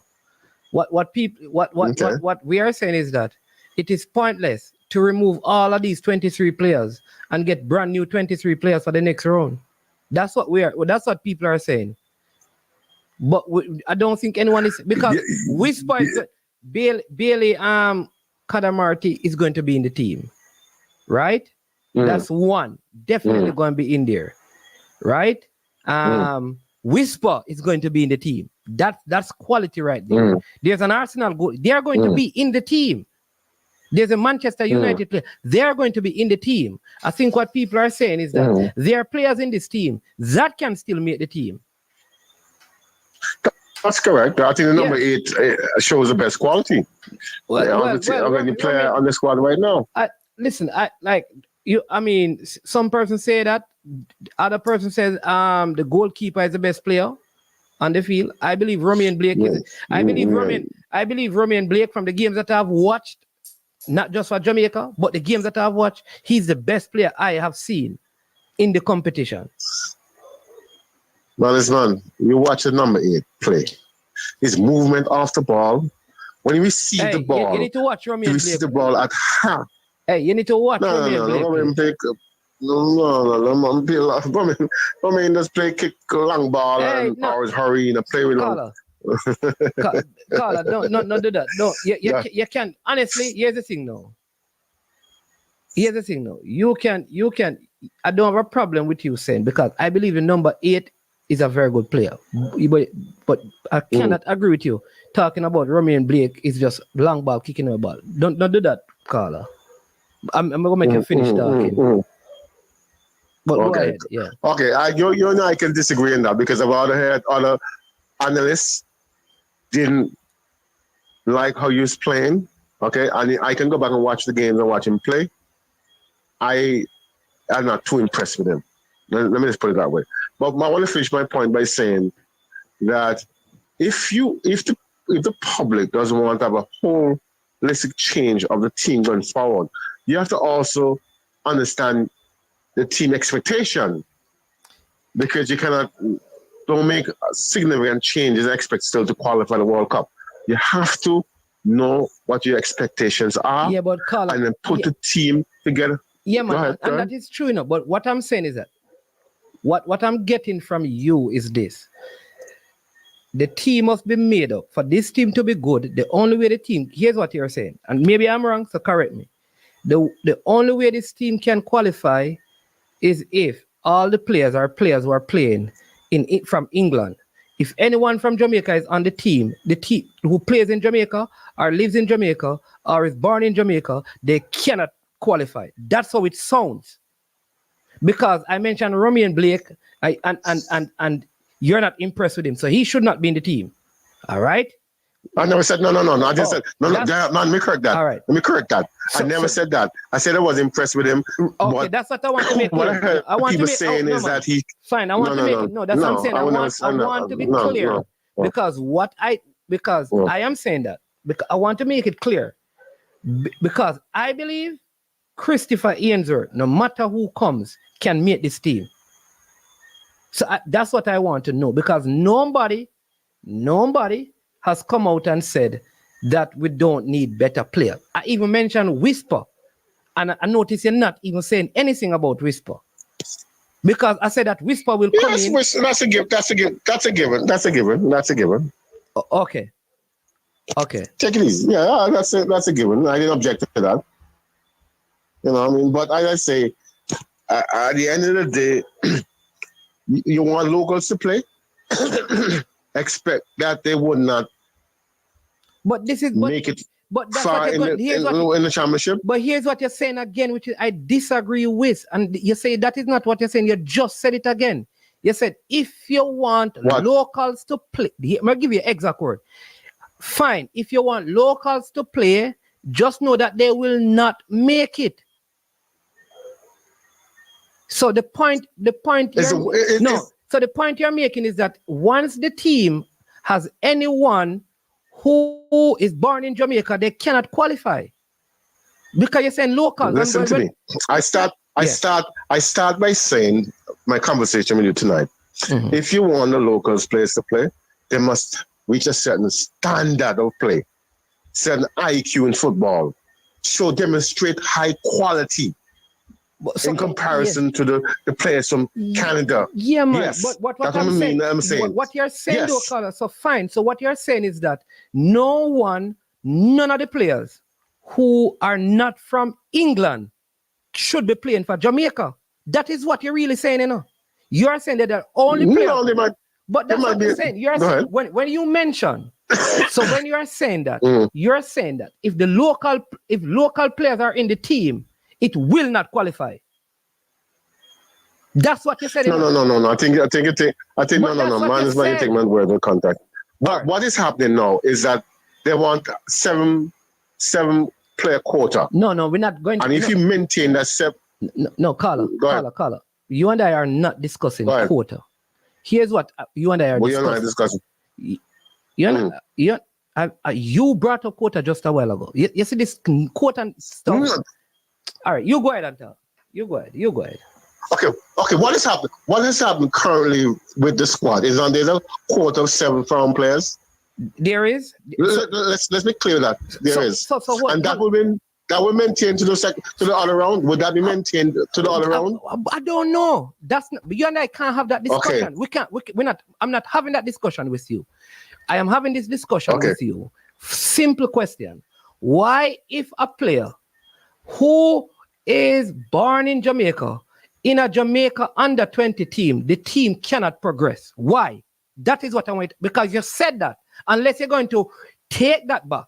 But you said, if you play the player from Jamaica, that's what you said. Just know that the team will not qualify. Why? If Romy and Blake... Man, I said, Roman Blake doesn't play in the MLS? Roman doesn't play in the MLS? No, he's at Chicago. So I'm not... All right. Okay. So he plays... Okay. He plays in a different region. Understand what I'm trying to say with you, and you need to understand this, man, and take this away from me. If a player should be playing locally, he must be picked on merit and compare that player to any other player that can play for Jamaica anywhere in the world. That's the point I'm making. No, man. So we agree. So when you pick a with team, that. But but we agree with that. That's what we agree with that. That is my point. No, man, fine. But then Craig Butler will tell you that Denzel McKenzie of Phoenix, just like Whisper, will be at one of the top clubs by the summer of this year. All right. So are you saying that based on what you have seen of that player, he's not of the IQ level to make the team? Mr. Denzel McKenzie has not impressed me too much in the last two games. He does not impress me. All right. I don't know if he has impressed you, but he hasn't impressed me. All right. Do you know that Ronaldo Maybe he will. Do you know that Ronaldo Barrett, Adrian Reed were part of the Jamaica under-17 team at the last under-17 and scored some beautiful goals, and they were a part of that. So can any of those players make the team? Well, I cannot. I'm not here to tell you who can make the team and who cannot make the team. But all I'm saying in general, you must have high quality to make the team. They must be picked on merit. That's my point. Man is man. It's not about picking Adrian or Blake, but if you have high quality and you're a local player, take you off and be part of the team. That's the point. No, man, fine, I get the point, but fine. So I'm asking you, do you believe that don't try to trap me? No. Listen, I'm go ahead. Listen, let me say this, right? I am not impressed with McKenzie. Okay. All right? Okay. From what I've seen. I think he's a good player, but I am not impressed. Okay. I believe Romy and Blake is as good from last under 20 to now. Quality player. All right. You think Kobe Thomas shouldn't make the team? But Carla, do you know why Kobe Thomas is not in the team? Listen, no. I don't know. So why are you asking, I don't know. I don't know. Why are you asking me if I think he should make the team? But you don't know. I don't know. First thing you should do is, unless, watch this, right? First thing, unless you can share why he's not in the team, don't question it, because you don't know. But man is man. I don't like that kind of angle you're going. You know why you're going? Because suppose somebody's not preview to the information. You're just on the outside. So you have to ask. So the question they're asking is not right. So I said, why he did? No. All right. Go again. Okay, you tell. Okay. So what's the reason he's not making it? He didn't make the team, or he's not selected? I don't know. But go on that road, man. Is that kind of road is not a road that. No. So and we're not in a courthouse. We're not in a courthouse. We're not in a courthouse. But Carla, all of us said Kobe Thomas. I even said it. I said it on the program. When we get to the next round, Kobe Thomas will be available to be in the squad. Okay. There's a reason why he's not. This educate me, man. No. But here's what you said that. Because you believe that somebody was selected, watch this, and it was not on merit, and it was at the expense of Kobe. I am saying that when we raise those... No, you're going on like a narrative. You're going on a narrative that I don't even know about. No, but that's how you started it. You started out by... No. All right. You started the Kobe Thomas conversation by a merit-based selection. Then you were asking. I said, why he's not in the team? I said, why he's not in the team? Carla. That's all I asked. No, you never. Anyways, you know, and, But you have to pick up something from what some other YouTube channel. No man. So fine. You have to pick up something. Yeah. So here's the thing: there are players who will be added to the team, but I believe that there are players. How many you believe will be added to the team? How many you think will be added to the team? Huh? You know that. How many you think will be added to the team? I don't know. Here's why I don't know. I don't know, but just based on what I've been hearing, right? There are at least, in addition to these players, a next 5 players from England. That does not include. That does not. Hold on. That does not include Whisper. And these players were not selected because it wasn't on a merit basis. It happened because one, many of these players did not have the requisite documentation to play. Number one. Number two, because of the elite level that they play at, they would not have been released to come and play at this time. Those 2 reasons. No. This does not mean that there isn't a quota, because the JFF has spoken publicly about this, because I'm not in denial and I don't agree with it. But what I know is, of the players who are playing now, there are other players to be added. So what are they going to do? Nick Simmons is not from Jamaica, all right? Nick Simmons is not. Welsh is not. Fabian Reynolds is not. George Grant is not. Joshua Grant is not. Who again? There's a couple others. So in this team, there are players who are not. They're not. They weren't born in Jamaica, right? And they are planning on adding more, which would mean that over the tournament they would have gone past the number 7. I would want to believe that the team, having assessed this, they will realize that really and truly, let's look at where do we need to add quality to the team. I think we need to add quality up front. We need quality up front. I think we need quality in defense. Ashton Gardner is the next one as well. Harsley McKay is the next one as well. So in this present team, 8 to 10 of the players don't live in Jamaica, are playing Jamaica, and I think 7 of them are not born, or 8 of them not born in Jamaica. And they're going to add others. It may mean, for example, though, that Ashton Gardner, like I said, maybe Ashton Gardner and Nick Simmons, when Whisper and all of these other big players come up, they may not make it.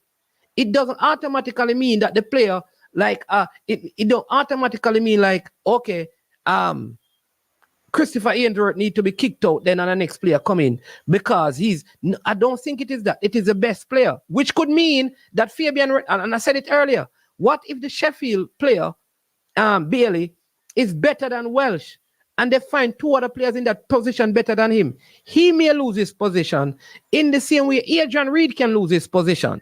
So it is not just the players playing in the domestic competition that may lose their position. Even players from overseas who are in the squad may lose their position as well, because the best players must play. But we should not make it appear like the only players who are supposed to lose their players are the players who are from Jamaica, because none of them from Jamaica are there on merit. The only reason why they are there is because of quota, and if there was no quota, none of the players from Jamaica would make it. I don't believe so, because I believe like Bailey is a quality player to make the team. I believe that Barrett is a quality player to make the team.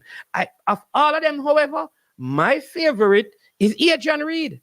And I've said it before. I don't think Adrian Reed should be in Jamaica. I think he's that good. Well, your scouts are watching, so I'm saying he just have to perform and pique the interest of a scout, and then he can on his way. Scout watching? You know what I mean? Which scout? That's the most. Hey, Jamaica! Listen, Jamaica has no scout outside of Jamaica except for the guys in Florida. Scout don't come down to Jamaica. There's a scout right now in Antigua watching the games. I'm saying. Scout. Oh, sorry. I think like somebody who scout for the national team. Sorry.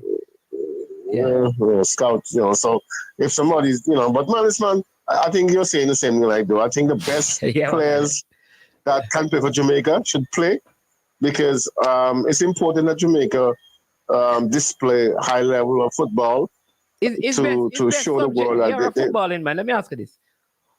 How is best subjective when it comes down to football? Is it subjective?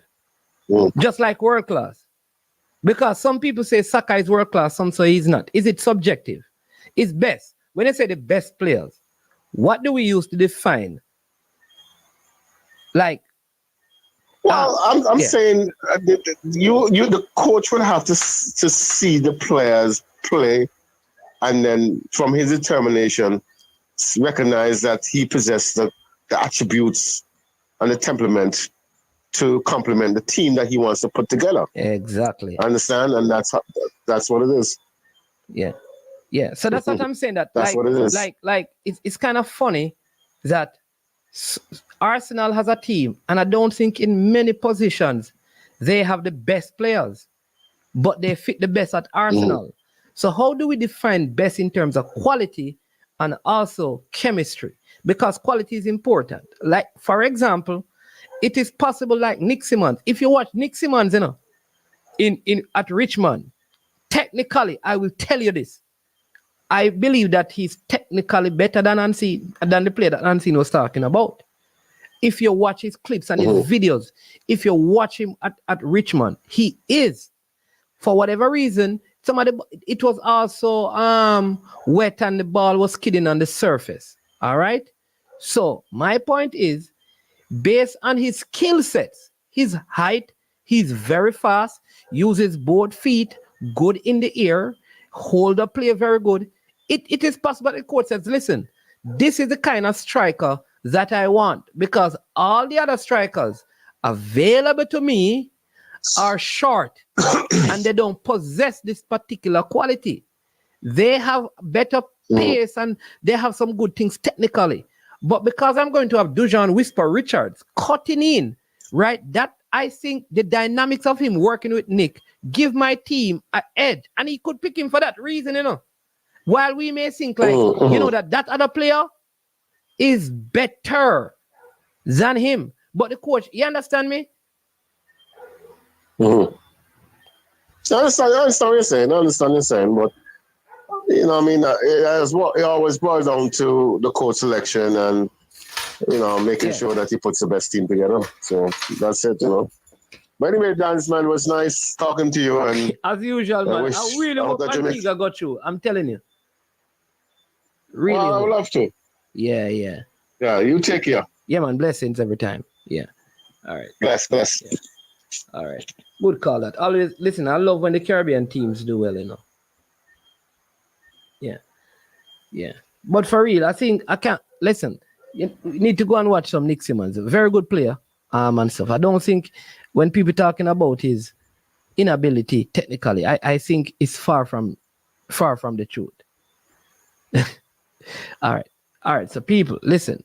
I don't know. Like, no matter cranky. I don't know. You know what is funny? Like, it is the people who always bring up the quota, make the quota thing keep being out there now. Because guess what? Most of the people on the platform do not agree with a quota. I've stated that already. We don't agree. They say that over and over. However, what I am saying though is that don't assume that it is quota. Why Romain Blake is in the side?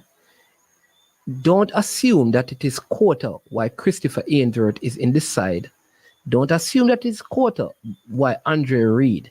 Because at the end of the day, I believe no matter who the players are, these players that I have mentioned have good enough quality to make the team. I believe this, that no matter who the goalkeepers are, Lynch is one of the best U20 goalkeepers in the island of Jamaica right now.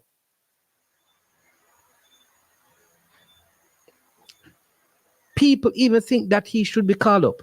to the national team. Romain Blake was in discussion on the lips of many people to be in the senior team.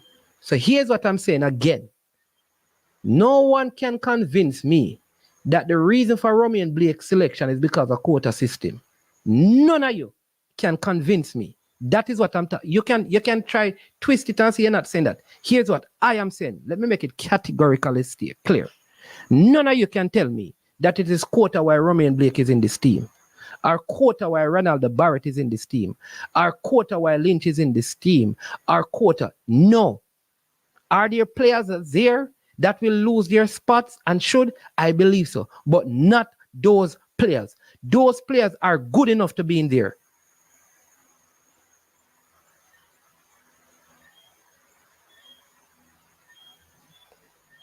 All right? Those players that I just mentioned are good enough to make it. The other thing is that, you know what I want to see I want to see happening? Because sometimes you see the people who help with this documentation thing, because you see when them come out and say them have 20 players, them create hysteria and the whole thing, you know. We should not talk about this, you know, because this is an ever revolving door conversation. Here's the thing. When they said they are the 20,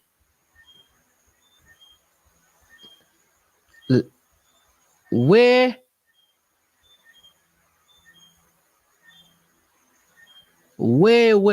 watch this.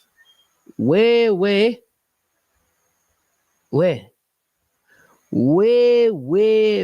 more than 50% of them did not have any documentation.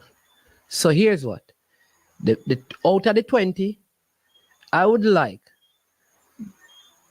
2 of the key persons who are responsible for processing the document to be open and honest enough. They help in the process. Open and honest enough to share with the people how many of those persons would have been released by their clubs. How many of those persons had the requisite documentation and could have been playing right now. I put it to you that it was a 7 in total from England. That is why it must be measured in our conversation. This idea that there is a galaxy of players with Jamaican passport, it is not true. There's a lot of players who have interest and their documents must be processed. There is not a galaxy of players available for the senior team that have passports and are not being selected. We now have a trailer load of players in the EPL with Jamaican passport and Coach Hal Grimson not selecting them. It is not true.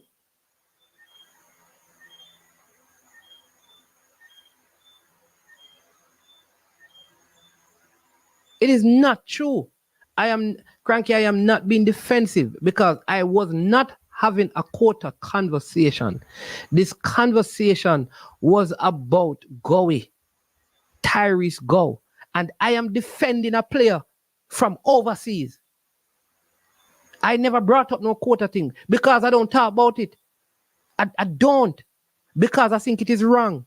But somebody, listen, if I talk about a local players, I'm not supposed to talk about no player in Jamaica or born in Jamaica. That's how I feel. Because if I mention a player born in Jamaica, I agree with quota. So I should never talk about anybody born in Jamaica, which is wrong. So no matter how often I will say the quota thing wrong, my question speed, it's wrong. Nobody cares. Because for me to prove that I don't agree with it, I should never discuss any football locally or player. That is how it feels. That is how it feels. Because I'm here defending Nick Simmons' position in the team. And then people tell me I'm defending quota. How we get to that? This is what I can't understand. So the question I'm asking you is that tell me the players, all I'm asking is tell me the players who were available for selection for this round of the U20. That is my question. That's all I'm asking. Tell me the players.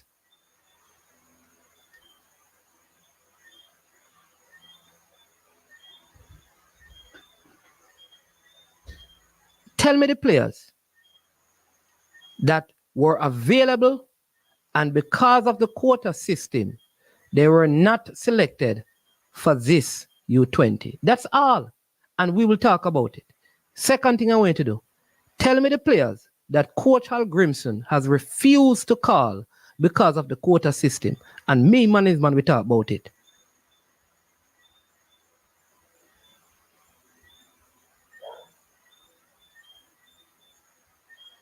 So that's what I want to know. Is it that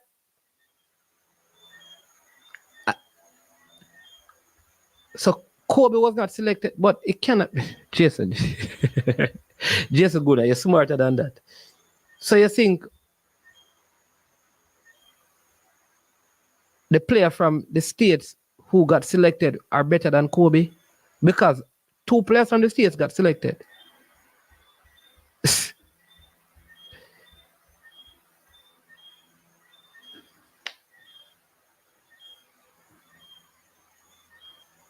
Man, is why was low number called after Mexico match? I don't understand that.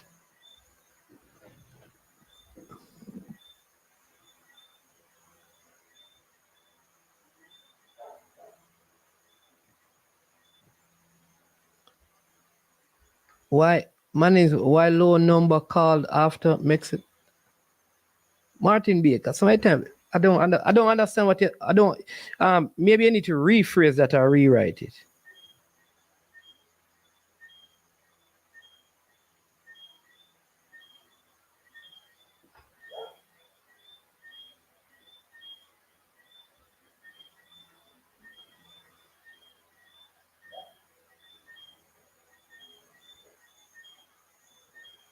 That's what I want to know.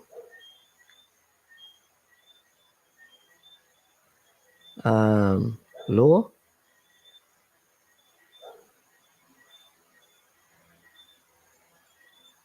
Man, let me tell you, who said that? What was that reason? I don't listen. All right, so here's the thing. Now to understand this. Let me say this again, people.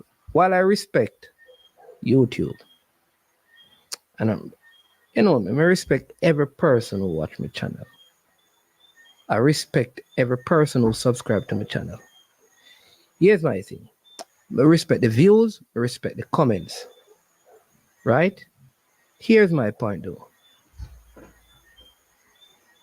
Here's my point. Let me just make this simple. A lot of you, right, say that people who are professional, you need better people to work in the football. And then when people like me get involved, and Simon, you guys want us to give you information that I find that is unprofessional and unbecoming of anyone who consider themselves.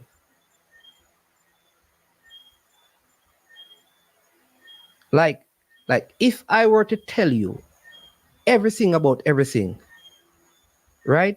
Would I be any better than anybody who tear down the football? Why would I seek the opportunity to help the football? All right? And then come out and just, okay, you know that them never call this person, them call this person and him say now come nowhere and think, why would I come out and share all of that information? How would you view me if I were to come here and if Simon were to come here and everything that we know about every situation and every decision concerning every selection and every player, we come and tell all of you? How would that be helping the football? That is what I want somebody to tell me. So, the question I want to ask, The question I want to ask. So I'm going to let all of you just type your comment and have a conversation. The question I want to ask is, when are we going to learn to respect people's position? It's just like a man see a woman and she's married and she say, I'm married, and him still a seek for sleep with her. When we're going to respect values and those things, certain questions they should, if you respect me and you respect Simon, you should never ask me certain questions. So when a man like asks me about squad and selection and those things, I'm thinking to myself, you have in a public forum, obviously, you just say you like me, but you have no respect for me. Because you cannot be saying you want professionals in this, people who operate ethically and with high values, and then ask for information, inside information in a public forum.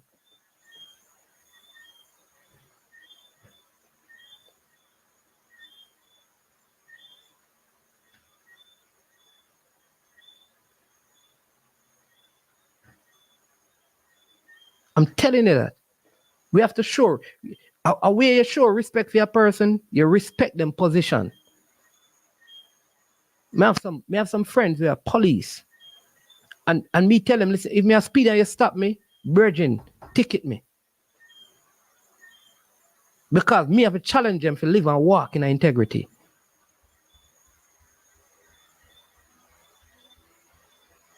You know, ask people where you respect certain questions. Simply put. That is how I see it. So that is why I refuse to answer certain things, because it's not important. You think the coach would want me around him, where every time he make a decision, I come here, come YouTube, come tell you?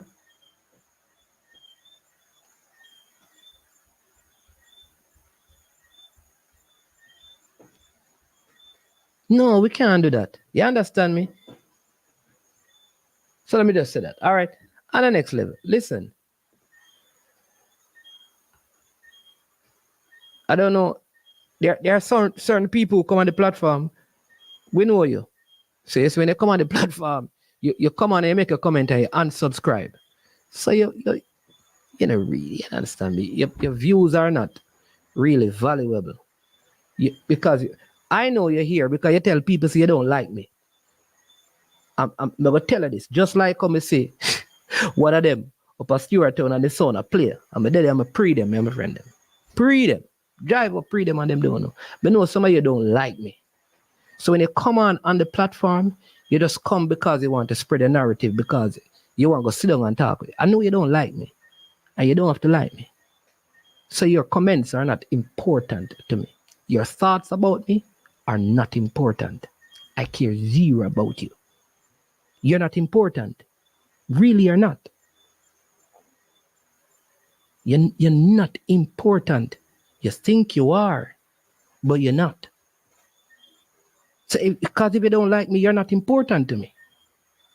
Understand that. Because you come on, you make a comment and you unsubscribe. And you do it every time. And when people ask us, so why you don't like the man? Me don't like him, me don't like him. Why you don't like the man? Me don't like him, me don't like him. Why you don't like the man? Me don't like him, me don't like him. Why you don't like the man? Me don't like him. You have no reason. So that the poison will beat you because you can't stop me from being here. But for the good ones, the ones who are our supporters and subscribers, understand this. But as boss, hold on. For the ones who are the good ones and the people who respect, listen, you have heard on every platform, I don't know, the few people who are on YouTube, if you watch from JD, JT, Ryan LFC, I Am Sure Sports, Military Guna, Management, Unseen, Formula Sports, The Press, if you watch all of the channels, you know what is so funny? Let me tell you what is funny. That you can count the amount of people who are on these platforms who really talk about the quota are them in agreement with it. You know what is funny? The majority of people on YouTube have the same views, but yet some people just feel like a yes of the conversation figure. So here's what. None of you now gonna make me stop watch Jamaica team. I coulda 10 donkey play me will watch it. And my opinion that if you don't want to watch it, your thing, keep that to yourself. Me not care. Cause you have never done as much as I've done to get youth here, from over there, from England. None of you. All the one will just start work on documents, we are telling nothing. None of them. Me can't give a name after name. You can call them and ask them. Right? Cranky, be yourself and go watch New York Knicks play some basketball. Anyways, we have Gunners Boss on the line. Gunners Boss. Because we have to go watch Andre Blake. You know what I say? Andre Blake injured? No, but I ramp with the thing, you know. Gunners Boss, you're muted. Oh, you're calling your wife birthday, boss. Gunners Boss, you're muted. You're calling your wife birthday. What do you mean, me I call for my wife's birthday? So my wife's birthday, I'm not supposed to call for it. I never know me have special time to call, brother. How I do? She's there with you, sir? Because me know, yeah, go ahead. Right. She's right just so beside me. I listen to you say, and I say, yeah, I said, if you don't spend time with my wife, right, kind of right, just so me and she there. Sit down side by side. Oh, all right. Happy birthday. In the early part, you know. Tell them so. Happy birthday, Miss Camille.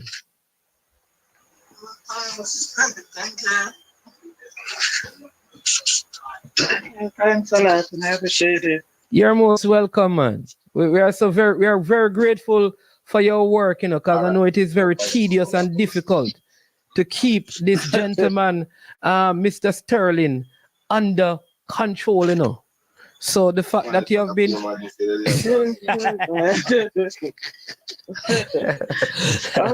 that will. all right, enjoy the rest of your night.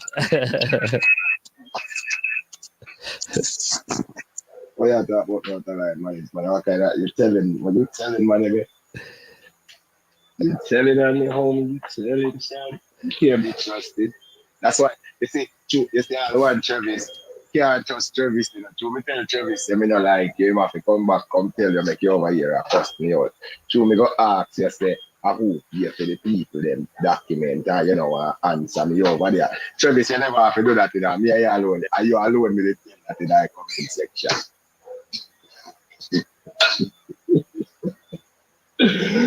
Still wait for the answer, man. Huh? We're not getting them trivial conversations, man. So no man, for the conversation, no man. No man, listen, Gunners Boss, you need no man, me know me, but you need to understand that. Listen, we live in a globalized world, all right? It is imperative, not for sports, but I'll tell you this. There are two things. Our diaspora, it is imperative that Jamaica tap into the vast amount of wealth, human capital that it has spread across the globe. Jamaica, I think Jamaica is missing out on billions in terms of that. Unfortunately, the greatest input we have, I believe, from our diaspora is the amount of probable weapons coming into Jamaica to destroy the people out here. That's my opinion. When we have so much we can tap into, and there must be a concerted effort to do that right across the globe. I think central government need to encourage people of Jamaican heritage to get passports and their kids to get passports. Let me tell you that. So your kids in the States, the government of Jamaica, long time, and your grandkids should have programs and policies in place to get them. It doesn't mean that they will leave America and come to Jamaica. But just like the Jewish people, even in America, they call themselves Jews. That even in America, they call themselves Jamaican. That means that I think is where we need to get to, right? Because I believe that will be the easiest pathway for them to transition into. You and I disagree on this in the panel because you don't believe nobody in America is supposed to come play for Jamaica, nobody in England, they must stay with them there. You and I completely disagree. Because I believe, well, let me finish and then I'm going to talk. I believe that most of these people, if they get reconnected to the culture, if they get reconnected to the heart and soul of this nation, they are just as committed as the man who grew up on the streets of Jamaica. That's all. I close my talk. You go ahead. But it's not, so you just answer the question and you have to go, you just give me a lecture for a while, you know. you just give me a lecture for a while and have one question me ask you, you know. Who, if you can't answer it, you never have to give me that lecture because nothing will. Who pay for their documentation? Who pay for the documents of these players? The person who is applying. So that's what I said because based on what you said earlier, you said that these people who look after the documents. No man. No. They just help them, like show them like this is where you go, this is what you do, this is what you So that, but the players the players are the people themselves. Because remember, you know, people, it is not just players who are trying to get documentation. I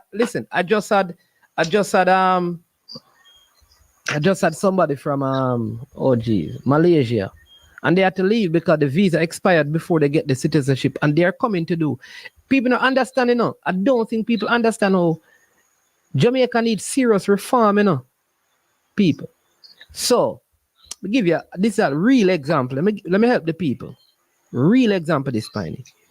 So the government invited medical doctors to help with the medical, right? You need a work permit. So they tell you to fly, come to Jamaica, they will process your work permit. The work permit don't get completed and your visa expired. Yeah, you see what is happening? So the person have to now leave Jamaica, you know, because the visa expire, you know. Go somewhere else and then revisit Jamaica, hoping the work permit. The point I'm trying to make, you know, people, is that the systems in Jamaica are so ancient that everything takes too much time because we're still using a lot of paper. There are so many things that should be digital that are not. So people make it seem like I want to be a citizen, but next week it's done. It's funny because Cranky just have this experience, and Cranky can tell you that this thing takes serious time.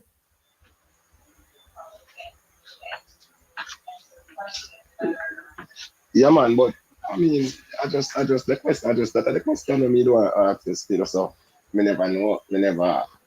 I say it's a lecture thing me I got you, but as again me say I don't like the idea of foreign and domestic, and of me I separate the thing and I categorize the players, you know. I do and other people is doing it, you know. Domestic player versus this, and so when you do that, you know, it's supposed to be just the Jamaica national team, because if they all represent the Jamaica national team, it should just be the reggae boys. It shouldn't be domestic and this and that.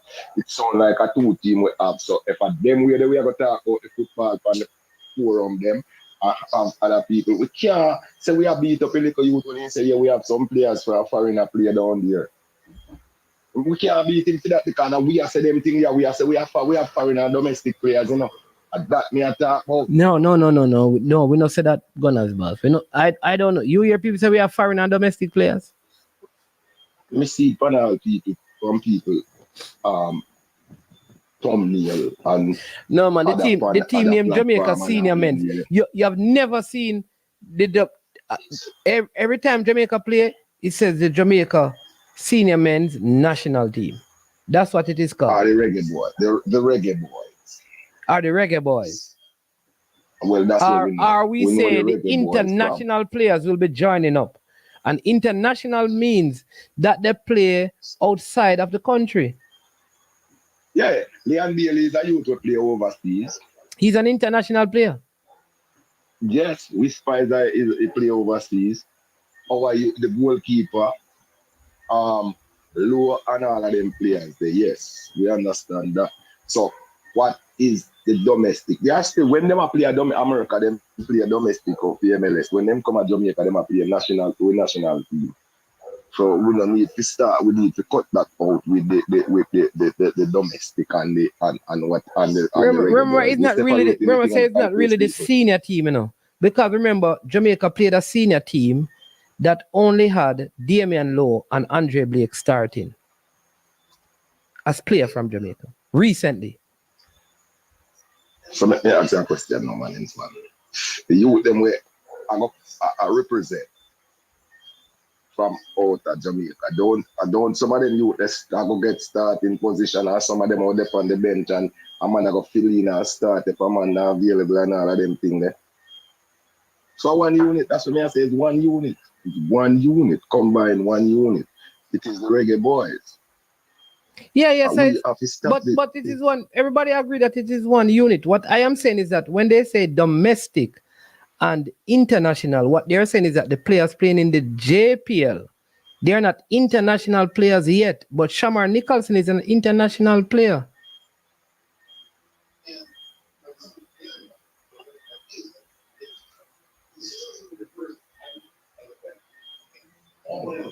Oh yeah, know yourself right. So Leon Bailey started in the game. Daniel Johnson didn't start.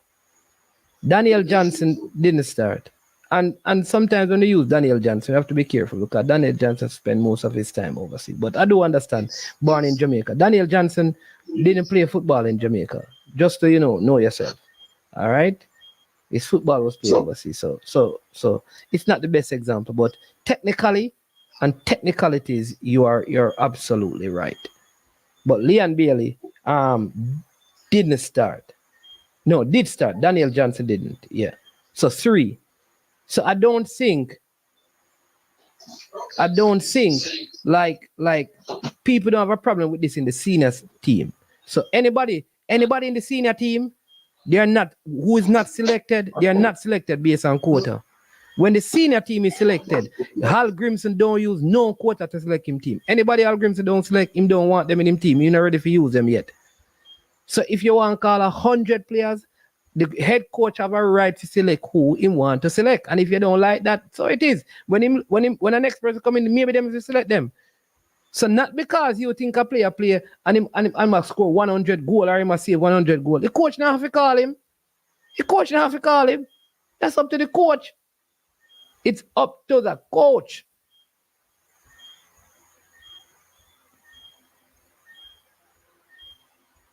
So, as of recent, when you look at a Jamaica starting 11, very few of the players who play on it born in Jamaica.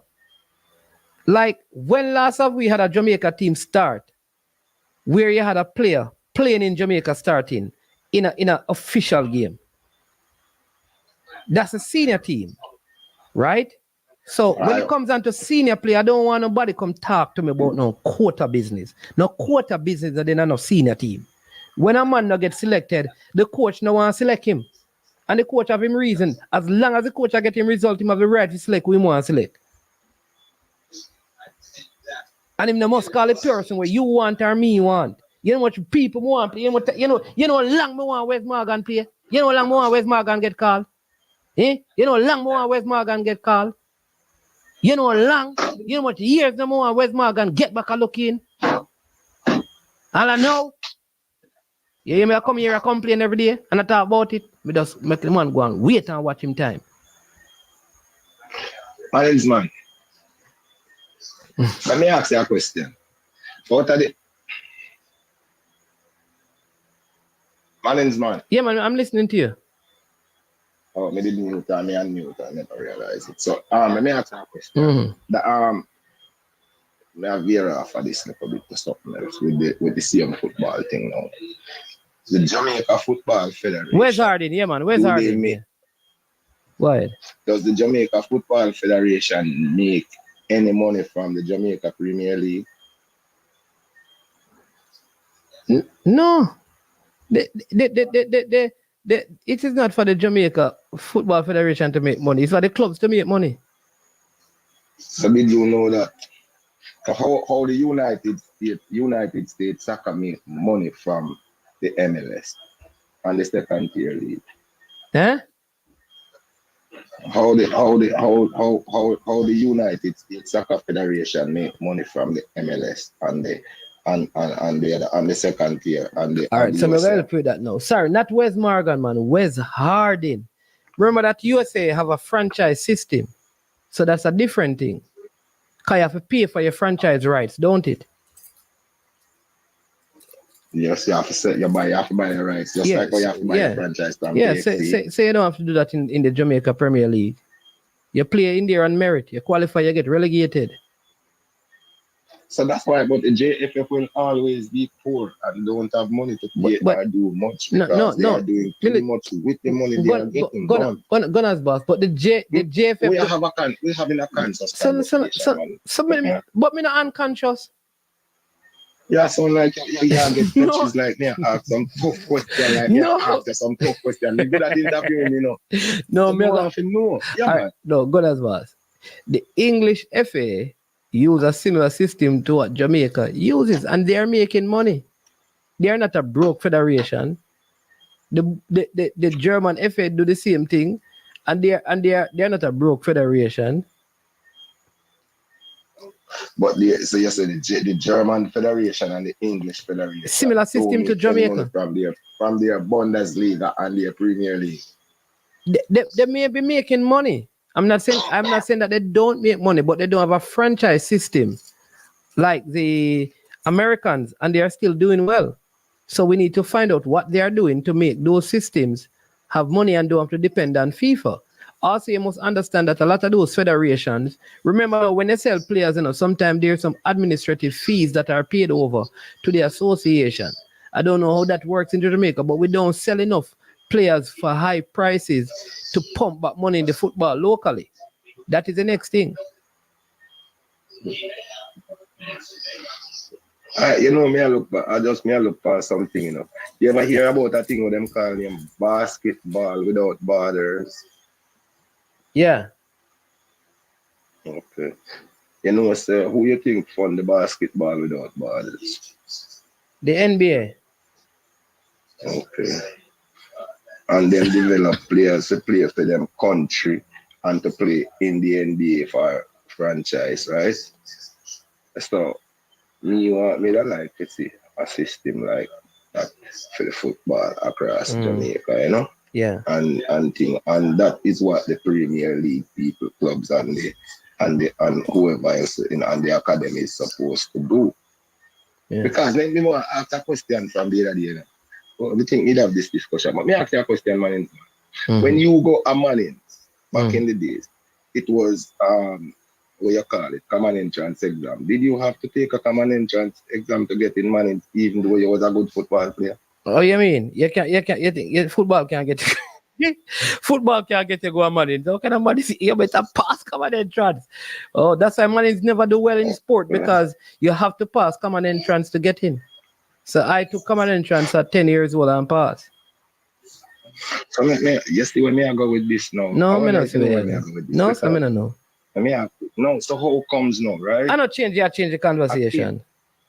No, let me just ask the question, man. So how comes a kid now can leave from Africa and come play football for a high school or run for a high school at Jamaica and place in the classroom without passing our common entrance examination? How that work? That is the question that me want to find out from the So Gunners boss. So you're saying that when I move back to America with my kid, they should not go to school over there.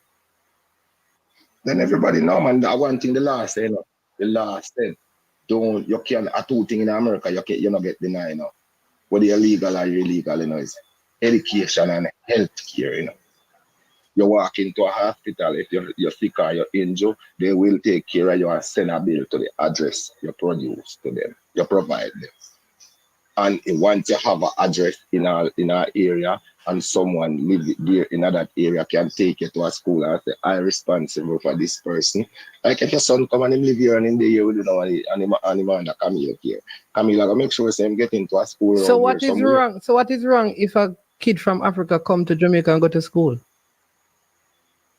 That is a whole different story, Mr. How is it different? How is it? So how he get into our high school without passing an exam? So how would my kid get into the high school in America?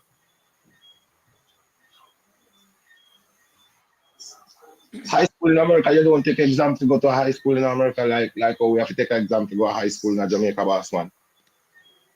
You go from one school to the next. It's not like if you don't know how that exam thing, or you might take G-Stat or common entrance or them thing if you go into high school.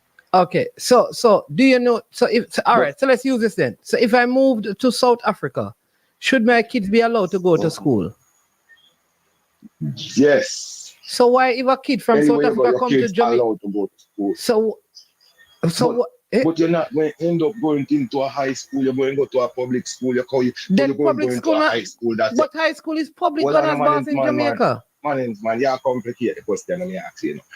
Me ask you a question and you say yes, but you still want to complicate the conversation. I ask you again, is high school allow students who does not pass the examination G-Stat now come then into their school? All right, so right now the government has changed the policy. There was a time when even when you failed the common entrance, you went to secondary schools because every child is placed in a school. So now you have, hold on, Gunners boss, what they have now is the primary exit profile exam, which is PEP. Get me? So what happened is that you are placed in a school. So if I get 30, I go to one school. If you get 50, there's a different set of schools. Those who get 70 go to a different set of school. Those who get 80 and up to go to a different type of school. That is how it works. So it is placement. So the exam is not to prevent you from going, it's to see what level institution you get into, but everyone is placed in it. So I don't understand. So let me ask you, the question on the ask is still not answered again. All right, Cranky here. Maybe Cranky understand. No. Yeah? Can a kid get into Kingston College today? I'm just saying Kingston College as an example. Can a kid get, big up yourself, Mr. Joe Fortis, the boss? No, it's Cranky that is here. Let me ask you again. Cranky online now? Yes. Cranky, big up yourself, military. So ask the question now. Come and understand where. But yes, sir. Kid can go to KC. Question I am asking you. Yeah. Can a kid just leave from the United States and get into a class of KC without taking a test or pass an exam? Yes, because they can say, listen, you're coming from this school, you had like these grades come. They get which is what they do with a kid from Jamaica. So when they go up, especially in high school, they will ask you when you go to the States, get your last result or get what they call a transcript from your former school.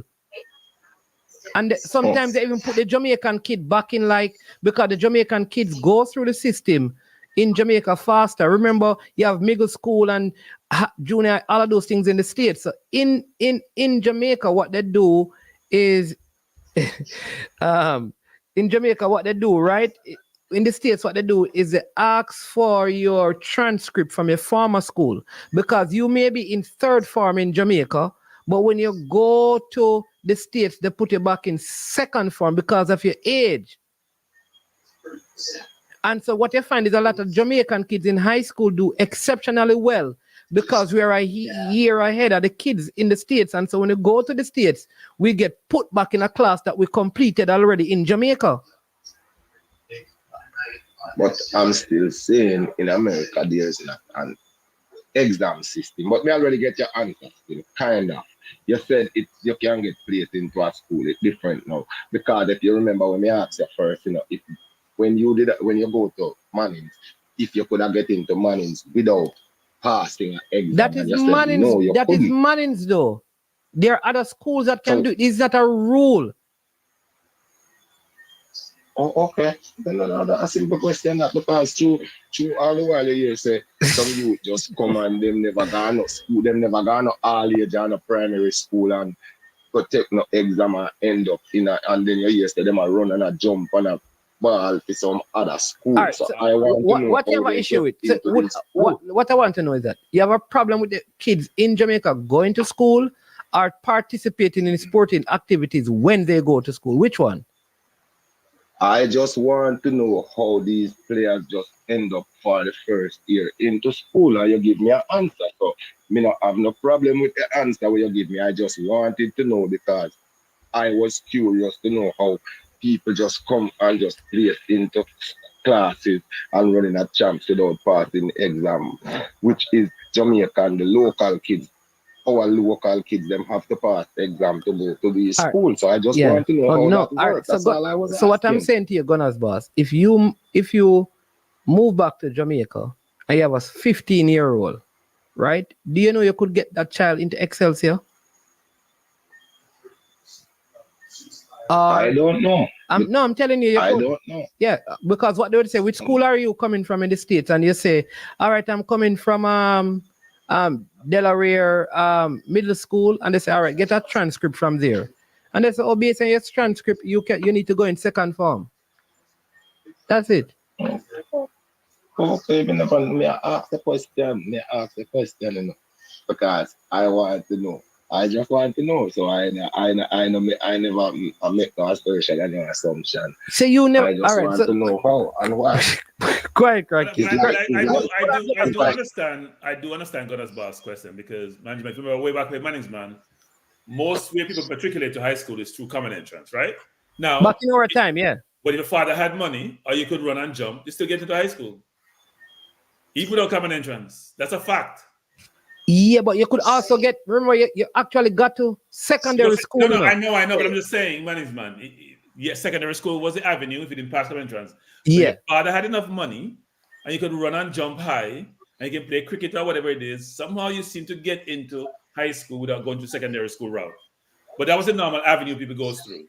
Over time, everything become publicized, so everything is high school now. So it's a different construct, right? Yes. So it is no placement. So what they do, they put the schools in like different categories. Like these are category A, B, C, D, and based on the grades that you get in the exit exam, you end up in either a A-level school, a B, C, D kind of a thing.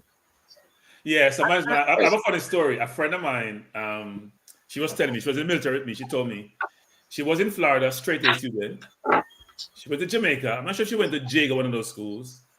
She was getting out 45 and 50. She came back to the US. I'm not sure how they marked it. And she said, the teacher looked at her game and says 45, 50. She said, yeah, they mark it that's how they mark it in Jamaica. It's out of 50 they mark it because she never get able to go 50. So they believe that she's a straight A student and will go to Jamaica and not do well, right? So they accepted what she said. Yeah, but not only that though. So because I think that is one of the reasons. Like, so when I was 15, I was in fifth form. Okay. So you're trying to say you were smart. So what happened? What happened over the years? Because remember, what happened over the years? What happened? Because common entrance, you could take it at 10, 11, yeah, 3. I know. So what I'm saying, but if I were to go to the States, they would not allow me in high school at 10. Right. So that is what they do with the Jamaicans. They are saying that based on your age, though you are in fourth form in Jamaica, in our system, you have to go to third form. Like grade 9. Yeah, well, I think if you come here, you should actually go back a grade. If you really want to get the scholarships and do really well, you should go back a grade. Given the age, you'll catch up. You should go back a grade. You shouldn't try to stay the same grade. Yeah, so that's why I say a lot of high school. Go ahead, Gunnar. Thank you. Yeah. You believe that the curriculum in Jamaica schools across the board is harder than those in America? Yes, on average, but not everywhere. All depends on the school. There's some schools here which are ridiculous. I know one kid now is 12 years old. The amount of work she gets to do, you think she's in college, frankly, at 12 years old. So, but on average, no, on average, yes. On average, let's say yes. public schools. On average, yes. Let's say public school, because we know the Catholic schools and then it's different. Yeah. Because you pay to go there, so they yeah. We know those kind of school and them. Yeah, but Gunners Boss, remember that a lot of kids end up in Jamaica. Not because they wanted to come to Jamaica, but their parents moved because they are doctors. Because remember, Jamaica also import a lot of skills. Like we have a lot of doctors from other countries in Jamaica. A lot of Indians who operate within the cruise shipping industry in Jamaica. And they bring their kids. And they have to get into school. And some of them end up playing sports and doing all together thing. And do school challenge quiz. After best.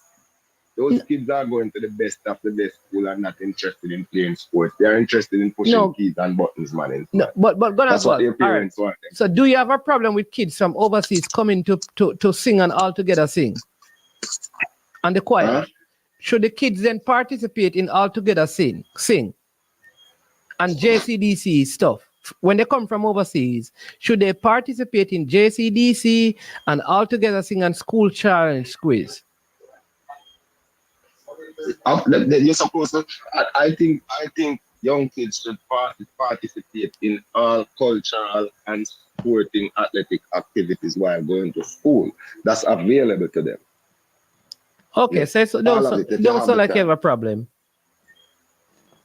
No, I don't. I never say I have a problem. You know, I just have some questions because I want to learn how these things work. You know, I just want to know if this thing is a thing where kids just getting into these high school days and the merits so them can run and but what is wrong? But what is wrong with that though? What is wrong with that though, Gunnar?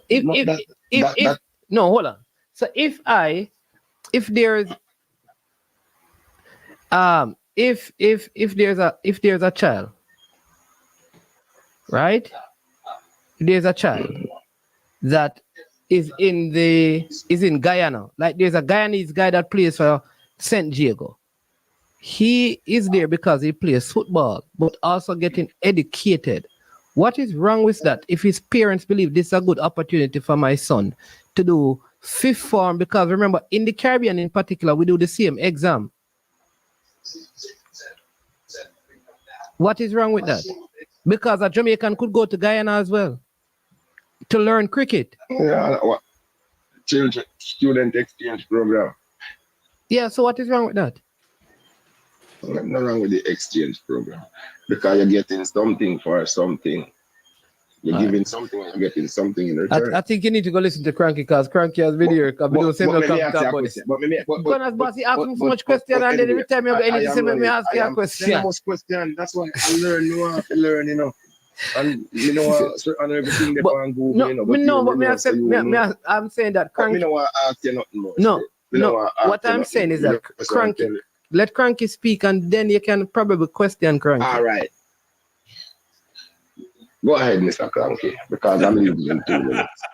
Gunner's Boss, I understand your questions, but I think we should be very careful when we come from the Caribbean and we seem to have this, what I'm going to interpret as almost like xenophobia, frankly, because Jamaica export a lot of athletic talent to the US, right? They come to the US, they contribute to the university in terms of athletic talent because it's about competition. Just like the Africans go to Jamaica to compete for KC or JC or whatever it is. It's the same concept. They get an education, we get the athletic ability. Same, we export talent to the US. They run for their colleges, they get education. Same concept. When they lose, they never go back to school and you know hear about them again. Only when they win, they might go back to the next year chance. And that me talk about. Once they lose, the kids take advantage of it. So that means they say, I run, then it come to run, then it come to no education. But that's their prerogative, right? They need to understand that there's a trade. The school bring you in to run for them, to allow them to win, and you got to take advantage of the scholarship you get to get the education. There's going to be a lifelong benefit to you. It's a trade, like everything else in life. I give you money, you give me a service, same concept. Cranky. Yes. Since with this year, let me say this before we move. You notice that Dartmouth University have this thing where them unionize the student athlete and paying them to play, right? Dartmouth in your city, right? In your state, right? Yeah. I didn't know that actually. I thought people get NIL not paid directly. No, the NIL is different. They are paying. I understand. Them even unionize it. Them even unionize them. Look it up. Right. You see that month do it now. And now them say the National Labor Relations Board is getting involved with this NIL thing and all these things because they are now trying to change it from student athletes to student employees, and the school have to start. We have to start get into these collective and start pay these players directly because right now it's only some 5-star athlete and some youth when at the transfer portal getting money. And some of the youth them now get money, so they have to make it where you have grades where you can pay everybody. So that me see I go on now. So that I work for all sports around the table. So I'm wondering now, say for the Jamaican youth them who get scholarship and come to play sports and run and do whatever them do in the United States, if they are going to allow to get a work permit and where they can get money too. Because that's a great question. That's a great question. I don't think so off the top of my head, but we have to see how this play out over time actually. Because it's you're right, be you don't like, have a work permit. It's gonna be like that. Yeah, you can't be an employee. It's gonna be like that. If it's gonna be like that, it's gonna be like more like a farm work program. It's a semi-pro system them are coming in with. So anyway, I'm just giving information. Man's man knows they are my thing. So you have to get a piece of the new information as it. So some people go look it up and go get educated on themselves for some more thing. I'm out. Have a great night. I'm listening. All right, good as well. Yeah. Craig, I haven't heard of that one actually. That's a little bit tricky, man. That's going on. Yeah, that's important. Like, what would happen to the Jamaican athletes in college? They probably still get their scholarship, but they may be able to benefit from if it's. I don't know how you work employee with student. That doesn't. I mean, you have kids who work work study program, so it's not unique. But the concept of us athlete now getting a scholarship. Now, do you tax the scholarship? Because right now, the scholarship is not taxable. Do you tax it? That's become very tricky, man. If you're an employee, how does that? There's a benefit you're getting, Is the benefit taxable? So I don't know how that works.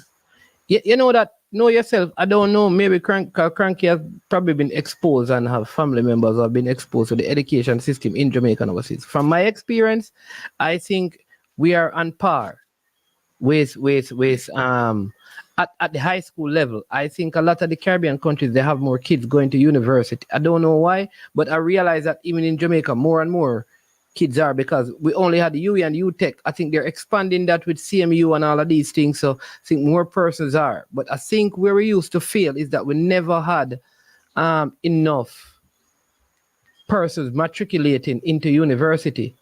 But I think that has changed.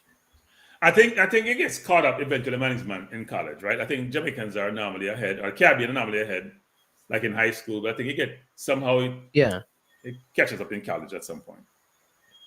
So I think that I don't think our educational system is that bad. This one says, let me see if I can get this one. I think Barbados is always at the top of the chart, aren't they? At least they used to be anyway.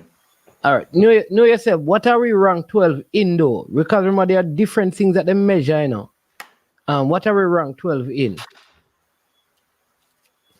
See, you have to make sure we have the right. All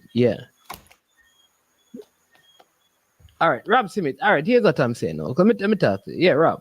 Jamaica need to develop 3 middle distance runners and stop recruit half decent Africans. All right. Rob Smith, is a school getting the athletes to run there? They're not going to represent Jamaica, so that don't affect Jamaica developing. Rob Smith, what's wrong with you, man? That don't affect Jamaica developing their athletes because it's too early to be drinking. It's just 9 o'clock on a Tuesday, 9:30. Yeah. So if I get 3 kids from Kenya to come and run for me for champs, that has nothing to do with Jamaican developing middle distance, because they're not going to run for Jamaica. I'm not getting them here to develop them. I'm getting here because they're already developed to run long distances coming from Kenya. No, I think what he's probably saying, man, let me return what he's saying. He's probably saying we need to improve our middle distance runners, so we don't need to depend on having Africans coming in. But he's still missing the point, which is you're still going to bring the Africans in. Okay, even if you have great runners in Jamaica, you still want to bring in a foreigner to compete against those Jamaicans. So it doesn't make a difference. No, but Cranky. Why? I believe that is part of our problem as a country. We believe that in every discipline we need to be elite, and sometimes we need to stick to sprinting because that's what we are good at. We don't have to do everything. No. But we haven't tried middle distance. That's a problem we have. We need to try first. If it doesn't work, it doesn't work. We're gonna try it first. We don't try. Have the Kenyans tried sprinting? Man, you look over the last no, seriously, you look over the last 10 years in sprinting. Remember, there were no Africans as sprinters, only long distance, Where you think the sprinters not coming from? Man. You look how many South Africans, Namibians that are running sprinting, whether hurdles or short distances. Compared to Jamaica and America, who has the world record for the 300 meters, Manningsman? Exactly, Manningsman. The point I am making, though, compared to what Trinidad, Jamaica, and the USA has done over the years, they are still way behind. But when it comes to the we talk about trying. We talk about trying, Manningsman. They have tried and realized now we can be fast also. We don't run distance. Same way we can try to be distance and say, you know what, can we do it? That's what we should do. I feel like when we begin to, I feel like even with sports, that's what we have done. We have stretched our resources, like we want to build thing for swimming. We want to build thing for cricket. We want to build thing for cycling. We don't. Like a dinosaur. Yeah, so like a dinosaur. Man. Here's the problem. Here's the problem. So you just stay sprinting, right? Sprinting pool is widening and getting larger because the Africans are now running, more Europeans are running, more Americans are running. All of a sudden, you're not dominating as you used to. Bolt now retire, Blake not where you used to be, and where are we now in sprinting, Manningsman? We're trying to catch up again in men's world, aren't we? Yeah, but what I am saying, though, that is true, but what I'm saying, though, Cranky, wouldn't we get better if while the pool is improved, maybe we can produce a next Bolt if we stick to sprinting. We're doing that now. That's not affecting what we do. Hey, may I agree with you, Jason? We have so many sprinters, it's ridiculous. Sprinting and domino alone. I don't think we should have even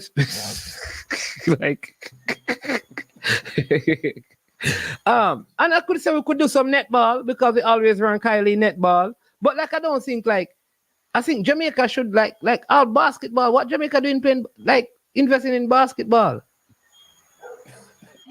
You really believe? What's wrong with you tonight? What's wrong with you tonight? What's wrong with you tonight? Was Patrick Ewing Jamaican? Patrick Ewing never born in Jamaica. No, it's America. Yes, Jamaica. Born in Jamaica. Born in Westmoreland. What talk about? Cranky, you really believe that Jamaica is going to be dominant at any of these things? I think Jamaica. Look, I think if Jamaica had the right coach in basketball, they probably do as well as kids who play here, right? So a lot of Africans don't play basketball. I'm going to tell you this: if we had basketball, Chris Gayle would be playing basketball and not cricket. Maybe that'd be a good thing. You're mad? Universe boss? Yeah, but if I make more money if he was good as in basketball, he was in cricket, he'd make much more money. Much more money. There's no comparison. I don't know this thing about Jamaica doing. I think certain things are just like the altitude in Kenya and those places help with their thing. I think our terrain helps us with the sprinting. That's what I believe. So I think we should stick to the things that we're strong at. Stick to the netball. I think this is someone who wants a debate with you, Cranky. Welcome to I Am Sure Sports. Oh no, this is 50-50. He doesn't debate. He's 50-50. He can't be debating. No, it's not 50-50. Must win Maxwell. You see this, Cranky? What debate you're supposed to have with him? Hold on, 50. What debate? I think it was about some tax business. That was it. He was a person. We're discussing the whole taxation business, right? He needed an accountant, an auditor for his business, I think. Because I think he had some. He said he wants some challenges with the state. He still want that debate. He want that debate. What does he want to debate? What subject? What subject he want to debate? But 50-50 is online. And we don't remember what was the topic. Moswin Maxwell, 50-50. Welcome to the show. How are you feeling after Manchester United a mediocre performance over the weekend? Bless up to 50-50. Before you start, we mailed that to you. Isn't that what you said? We mailed that one to you, 50-50. That's what he said after the Champions League game. He gave us, he sent something to us, so we gave it back to you, 50-50. We gave it back to you. Go ahead. I hope you got it. I hope you got it. Man have a mediocre coach, mediocre team, mediocre stadium. Stadium falling. Robbie say your stadium falling apart, brother. Listen, I didn't come here for the abuse, right? So disappointing result, and just have to move on. FA Cup tomorrow. But however, just talk about what you guys were talking about, right? Rest United for a minute. You know, Manins, I think in Jamaica, and when it comes to student athletes, etc., right, and transitioning to the professional level, whether it is in football, netball, basketball, whatever the case is. You know, I think there are many athletes in Jamaica, especially at the high school level, who, in their respective sports, especially track and field, you won't always find the fastest sprinters. However, because you don't always pay attention to the distance, there are many long distance runners at respective schools across Jamaica who they don't tend to get a look in because coaches aren't really looking at distance runners to a certain extent, you know? So it's almost like we will never we will never excel in that aspect in some of those respective races because, you know, the emphasis on those type of long distance running is not there. You know what I'm saying? So I think in coming years, if we could put more emphasis on long distance, I think there are athletes in Jamaica who can perform exceptionally well. I don't know if it's to the Kenyan standards or to those guys. However, we have to give it a try at least, you know. I disagree with you all still. I just feel like Jamaica best 50. I think he got Campbell is his name. The man who when the man used to come even trial him run by himself. Nobody listen. One of Jamaica best. All right, and guess what, my friend? He doesn't have one of the major global medals. It's not going to happen. I think 400 as best we can do 800. Kimai Campbell from Belfield don't have no major. He never win Olympic medal yet. Or World Championship medal, man. I'm Christopher Wright. All I'm saying that stick to the 800 and below. 800, 400. That's my thing. I feel like, yeah. But Marines, you know, I hear you on that. I think we perform well in you know, the 400, 800, you know, produce good athletes for those races, you know, and we see it at the World Championship level as well as the Olympics. However, I'm just saying you won't always have persons who will excel in the 400 or the 800, even the 200 and the 100, you know. So I'm saying if we can also place emphasis, you better you try it and see what success you bring from it. Well, we have been trying, sir. Look, you guys make it seem like we have not been trying to do 1,500. When last Jamaica have a meal qualify for y'all 5,000 and 10,000 and them things. Emphasis, Manings, the emphasis across schools in Jamaica in terms of track and field, especially track, there's not an emphasis on it with coaches because they're not looking for that. So maybe you have one or two men who will stick to the system because they're not getting looking or coaching on that aspect. It's just like if you look at long jump over the years, right? Would you say in Jamaica's history, long jump was something that we have always excelled in, or was it until recent times? One for James Beckford. Why you talk about James Beckford? Look how long James Beckford had jump and Trisha Smith, them people that jump for Jamaica, man. What you talk about? Long time. But at this level now, is it that we're doing better James, now? If you're doing better now, yeah, but we have done good. Mm-hmm. All I'm saying is that. But we're doing better now. One second. My name's man. Let me just stop you right there. And just mention two words. Field events. Discus, shot put. We never used to even compete on the world stage. Where are we now, Mannings, man? Because we have been emphasizing it. So 50-50, see I help you, 50-50. See how I help you out? You should say thanks. Go ahead, Yeah, man. so even 50-50, 50-50, don't follow Cranky. 50-50. You're not to realize. Hold on. Good point. Frankie made a good point. So No, even though I not a good point. Let me tell you All right, something. go ahead. A great point. I would say so myself. Go ahead, man. People talk about the shot. People, all I'm saying to you all, this sound like the kind of thinking that says maybe if we start training the players and better in Jamaica, we can win the World Cup. It's not going to happen. Man. You see like one again. We're competing on the world stage and competitive in the discus and the shot put. We never used to even compete at all on the world stage at all. So Cranky, you think that we could actually start developing footballers to win World Cup? When Speed and learn to coach, we can do it, yes. People. Anyway, if we are world class runners, no one is saying if you place emphasis on some of these even field event athletes that we will have medals like the Chinas of the world. We will accumulate those types of medals like 100 and other whatever at the World Cup. Not at the World Cup, at the Olympics or the World Championships. All I'm saying is I've seen in recent years, at least the last 5 years or so, where even in field events, I've seen more Jamaicans in these stuff competing well for themselves and finishing in high positions. You know what I'm saying? And that comes from the emphasis that has been placed on the development of some of these athletes in field events. Because if you have a man, not everybody going to be fast enough. I'm giving you all that. Going to be True. But what if you can throw good? True. Fine. I'm giving it. So you believe if we spend more time and emphasize on the sports, we can compete in any sporting discipline on the global level? Or that is just a specific? I wouldn't use the word any. Because that's very broad. Give I would say, management, that we have a world-class swimmer, even though she may have been developed more overseas. It's in the genes, management. She did phenomenally well. One Frankie. But we only 3 million people, management. Let's remember that. Well, 6 million. But anyway, management, there are disciplines we have performed in on the world stage where we have really invested in the discipline as much as we should. When you invest, management, and India has proven this in cricket, England has proven this in cricket. If you invest in something and spend time doing it, you can get good at it. People, them love to use a bobsled thing here. I didn't go bobsled, management. That is not a good thing, brother. That's not a good example. Come on. This is not a good example, Joe. Go ahead.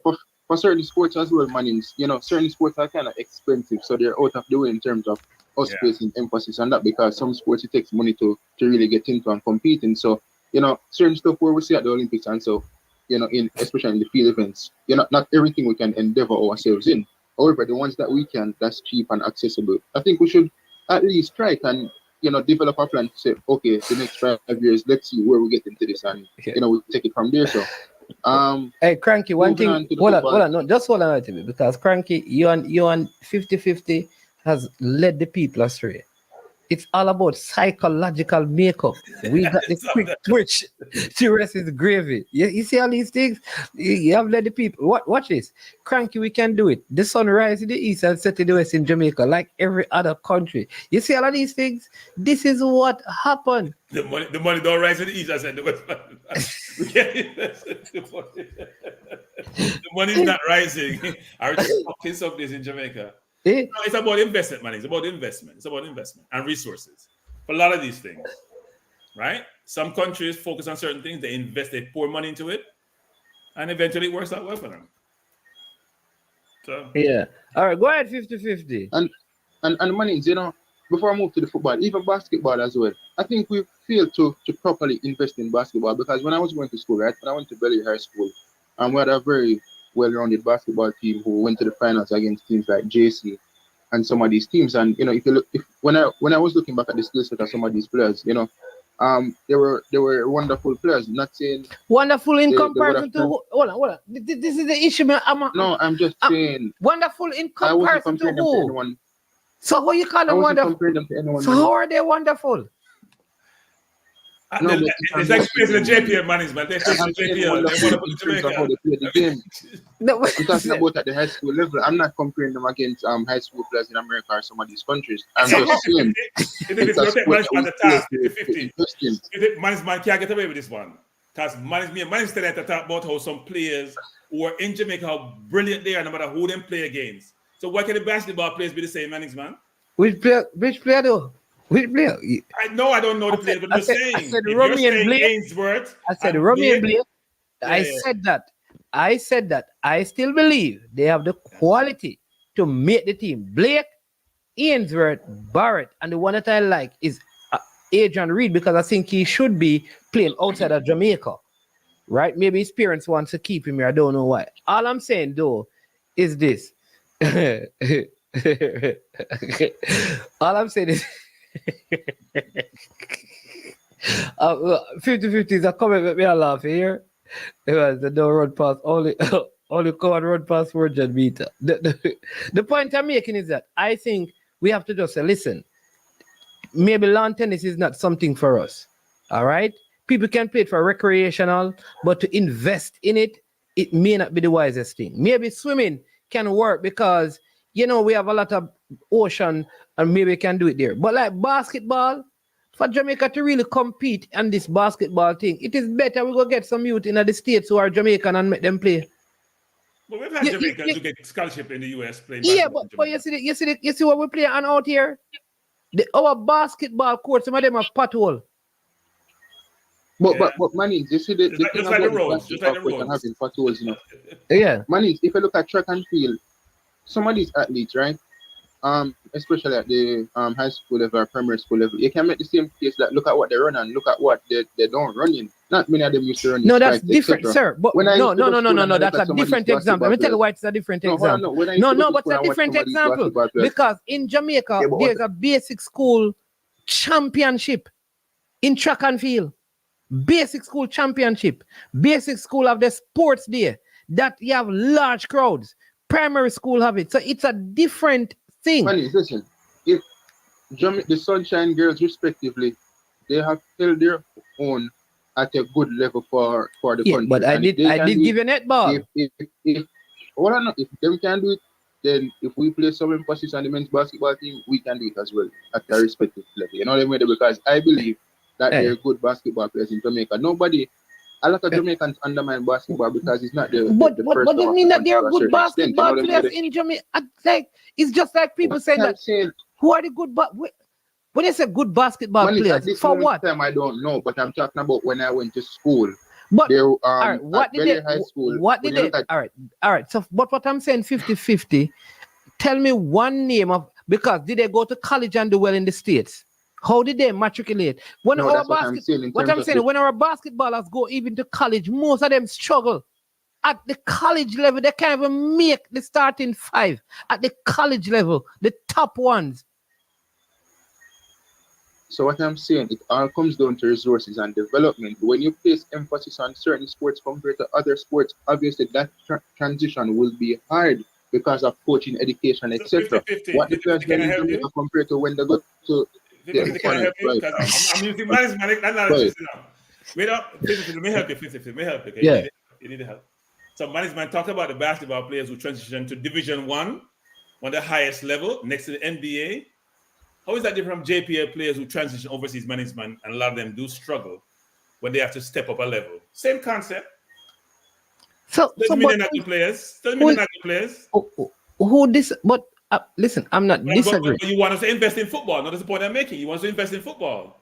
We cannot invest in football and invest in basketball. What I am saying is that we cannot invest in football, basketball, and in swimming, and in track and field, and in horse racing, and all of those things. But we do that. That's how we are. We're going to do that. I said because we already saying that if we had the resources. So if we already don't have the resources, just target the resources in specific area. In track and field, football, and netball. Well, management, if you were to be fair, management. Those are the areas we have the most success. Wait. But no, management, no. What's success? To be fair, netball is much more successful than football, right? They need more money. More successful. Yeah. But they're more successful than football. Netball is not more successful than football. No, management, stop. They're more successful on the world stage than the footballers. They are. No. When the footballers reach final after world global competition, don't talk about the monetary aspect of this. We talk about success in terms of achievement. In terms of achievement, we're not in a football. We're not in a country in football. Yes. We have not won anything. All right, fine. But remember, less nations No, man. Less Stop nations qualifying. play. Stop qualifying. Stop management. We say world. Stop qualifying management. You can't qualify anything. You want to qualify now. Stop qualifying. It's world stage and accomplishments. All right. So hold on. Let me ask you. Go ahead, 50-50. What I would say in my closing arguments, etc. When I look at Jamaica across the board in sports, we compete in various sports that I think, respectively, we hold our own. Good in badminton. A lot of Jamaicans play badminton. Table tennis. In the world, my friend, not in the world, in the Caribbean. I'm talking about Jamaica. I'm just saying across the board, we compete in a lot of sports that I think, we hold our own. In the Caribbean. Man, I try help you. I'm not comparing us to no country across the season. No, all right. No, all I'm saying 50-50. Tell me the sports that with the well in globally. Boxing, we have had success in boxing. Track and field, boxing. I can't remember any recent times. Cricket, netball, any international tournaments. No, man. I'm helping you. Jamaica has produced a lot of cricketers over the years. Lots of top quality cricketers for the West Indies. All right, before you go forward, you talk about cricket, right? Before we go forward, why at this moment in time cricket is on a downward spiral for the past couple years? Because there's no emphasis again in terms of the development, etc., and developing it more. So here's a sport that we used to do well in which couple of years now we see where it went on a downward spiral. You know what I'm saying? In couple moments you see where you have one or two players who come up where they look good and whatever. But because you don't place emphasis on cricket again or development of cricket, you see where the sport is at. No, wouldn't you say that cricket is more successful? We've had more achievements in cricket than football? Would you say that? Jamaica? Not Jamaica, the country itself, but the players that we used to produce. If we had, as cricket, I would say that cricket has produced more players who have been top in the world than football has in Jamaica. And it brings success, right? For the West Indies, but Jamaica don't participate. Yes, and for the individuals themselves, does it bring success for them as well as the West Indies? Yeah, but you have more footballers that have been successful. So I'm saying that is because of development and emphasis. So no, that isn't prevalent again. You don't find where as many But isn't that the point I am making? What I'm saying to you is that that was my point. In terms of you have a lot of sports where you're just talking. You're not listening. You're not listening. Why haven't you see? You prove my point, right? But you say you're not listening. So you ask a question and you just jump to the next thing because you're trying to prove a point. But you just proved it. How did I prove your point when I'm not? You're not giving me a chance to talk. But you're not giving me a chance. As soon as I start talking, you just jump to the next thing. And you say you prove your point now, but you don't listen to me. So you go ahead and talk, and then I respond. So I'm going to let you finish. I said you prove my point. When I asked you, did cricket yield more success in terms of the individuals that we produced and what they produced for the West Indies? You said yes. So I'm saying football is not for the West Indies. But listen, okay, take out the West Indies out of it, right? We produced good players when cricket was prevalent, right? On an individual level. But we have Ravman Powell and Andre Russell still playing now. So that's what I'm saying. And Brandon King, they are still compare them to past players. Compare them to past Jamaican players. Successful. Andre Russell is way successful than these guys when they talk about what he has accomplished in T20 cricket. Because the other players never use. So I'm not sure how you're trying to use the example. What I'm saying is there was an emphasis on it. Cricket itself, and if you look at individuals of cricket from Jamaica, we have produced top talents from the country itself compared to football. And that is because there was a development process and emphasis on the sport. So I'm saying there are sports in Jamaica that we're not great in at the moment in time, but imagine if we placed emphasis on it. Maybe you don't know what success would yield. But listen what I'm saying. All right, so listen what I'm saying to you. Here it is that you're not something that's right. But all right, here is it that you are admitting that sports, by your example, that we have had great success in terms of individual players and those who would end up participating in a successful West Indies team. So it has proven to be successful. We have won World Cups with this team, number one in the world at the West Indies. Jamaica, in fact, had a time under Tamar Lambert when we were consecutive champion season after season of the regional tournament. Listen to me, right? And with all of that, there is still not enough resources. All right. With that being said, you are still suggesting that we put more resources in other sporting disciplines. And I am saying to you, there isn't even enough sporting disciplines for the ones that we have had success in. So how does it make sense to go ahead, Cranky? I ain't doing this, but man is right. But what you say, man is that you only have so much resources, and you can't spend the resources on every single thing. You should focus on what your strengths are and maximize your strengths, right? And by the way, England does that in the Olympics. So England, if you hear the people talk about England in the Olympics, what happens is people always complain about the lesser sports that don't get enough funding. They put their money like in cycling, for example, because they know they're going to win a lot of medals in that. Yeah. They build a brand new thing for the site. Yeah.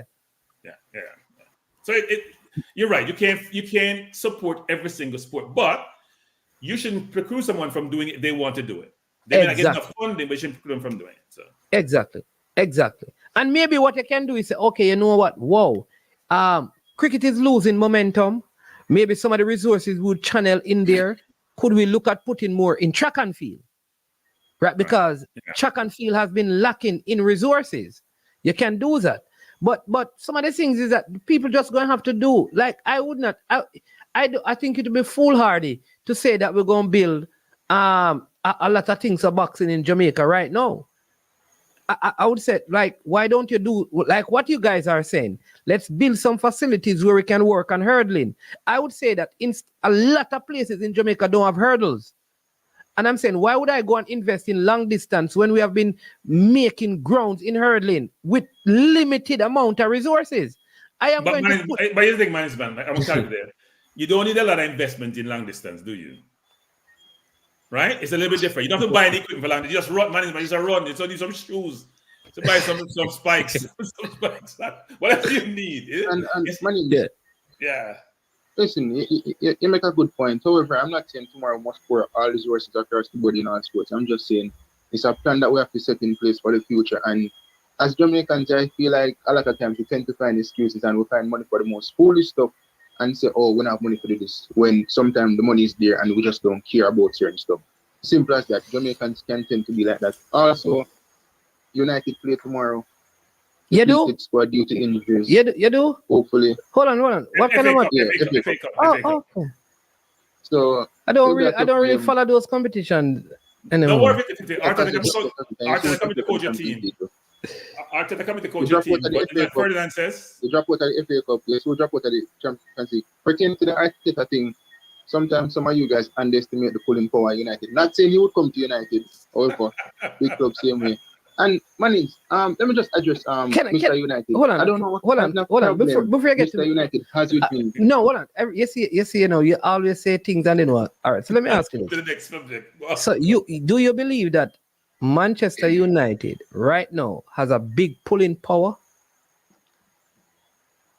Has a bigger pulling power compared to Arsenal? Well, if you want to compare to Arsenal, who you think like Manchester United could pull right now that Arsenal couldn't pull? Coach or player? You could pull anyone. Who could pull anyone? No, here's what I'm asking. United. So you think that United right now could influence Arteta to leave and come and coach United right now? You really believe so? I mean, with a proper structure in place, it wouldn't be an easy task, but I believe that there's a conversation that could be had, you know what I'm saying? And it just depends on the funding that will be available, the money that United will be willing to pay. I mean, obviously the new owners say they're not going to pay over the odds for anybody, so they're trying to get the guy from Newcastle, and they're not willing to pay the 20 million that Newcastle is believed to be asking. Who, Eddie Howe? No. They are technical director. Oh, so here's what I want to ask. I ask you that, you know, because if Manchester United and Arsenal have the same amount of pay, right? Same year contract, where you think Mbappe goes? when he looks at Arsenal right now and looks at Manchester United, the money is not the issue. Where Let me does tell he you, go? money.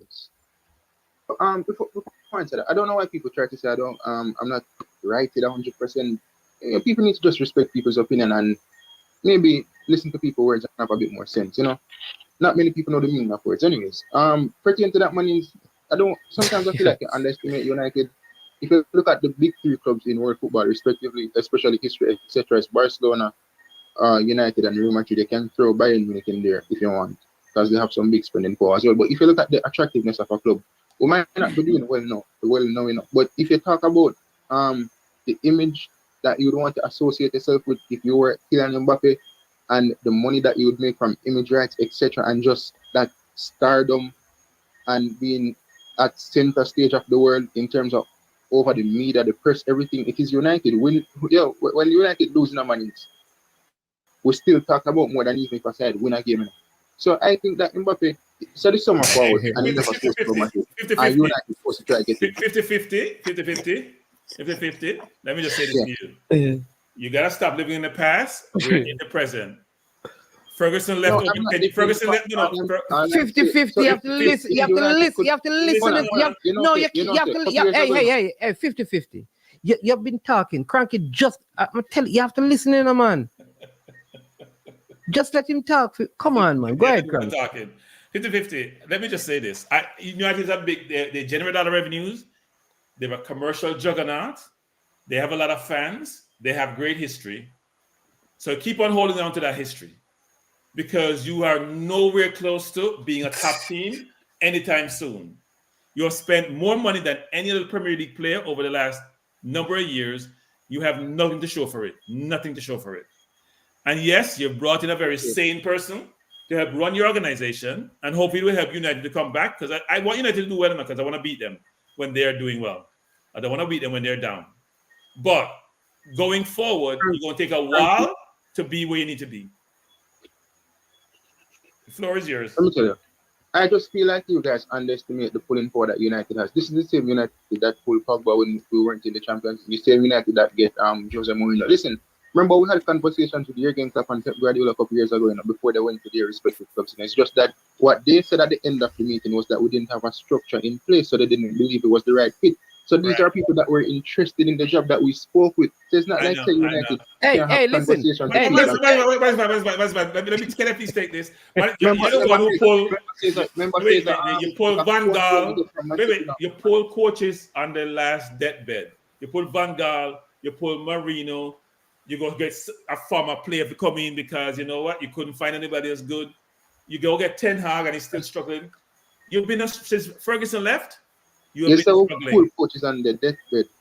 You pulled a PE teacher, Koeman from Manchester City, the right-hand man to Pep Guardiola. And you talk about pulling people when you couldn't pull Antonio Conte or Allegri when he was at Juventus. Come on, Frankie, don't be disrespectful. Wait. We're not doing a Premier League. Man, don't listen enough. You don't listen. But you don't listen. You don't. No, but you don't listen. You keep making one point, and when people responding to it, you gone on to a next one. Just listen. We know you want to just fly out the quick, but just listen. The fact of the matter is 50-50. We pull Unai Emery. And when it didn't work over a year and a half, we got rid of him. We put Lundberg in as an interim, and then we go get Arteta, and we've had him for 4 or 5 years. When last have you had a coach for 4 or 5 years? Since Ferguson left, how many coaches have you had for 4 or 5 years? And mine is still going, by the way. How many have you had for 4 or 5 years? When last have you had? When last have you had a coach for like 4 or 5 years? He's not going to answer. He didn't come tonight to answer a question. He didn't come here tonight to answer a question. He just came here tonight. I'm going to leave now, but let me tell you. So you have no respect for us. So we're not supposed to ask you anything. So we ask a question. No, I respect you, but I don't have any. No, I don't have any. What you want the answer to this? The last person who had for a couple good years was like what, 3 years, 3 or so years. But money. So tell me, who's the last big name? Who is the last big name player? Who is the last big name player that you pull? Ronaldo. Yeah, Ronaldo. Thanks for helping me, Frankie. But he was on his downward spot. He was the top of his game. That's why you got rid of him. You thought Cristiano Ronaldo who left unceremoniously? Yeah. that one? No, but he wanted to say he wanted to go. We're talking when he recently left for the first time. What do you mean? The second time? Second time it was unceremonious. Oh, I'm not having to respect him after that. But let me tell you, you see, Frankie and Martins, you see, if you guys get knocked out by Porto, you're in big trouble. So what have we done? Big trouble. What have we done? Wait. Who knocked you out? Who knocked you out now? Was it Galatasaray? Well, who knocked you out? We're going to be knocked out by Champions League team. Who knocked you out? Because you're in the Champions League too now. Who knocked you out? I can't hear you. Did you come out the first? Did you make it out of the first round? Defense rest. So 50-50. What if Arsenal, you have this, if we lose, what if we win? Then you win. 50-50. You get yourself in trouble that time. This week when Porto beat us, I gave you guys, sent something for you guys. I hope you collected it. We did. And we sent Fulham for you, and you couldn't collect it. People in glass houses shouldn't throw stone. That's all I gotta say. Don't throw stone. We're finishing. We're finishing. No, I just want to know, we're finishing this season again. Last time we asked that you were third. Where are you now? Listen, you see the package when they send me, kind of disrupt me, guys.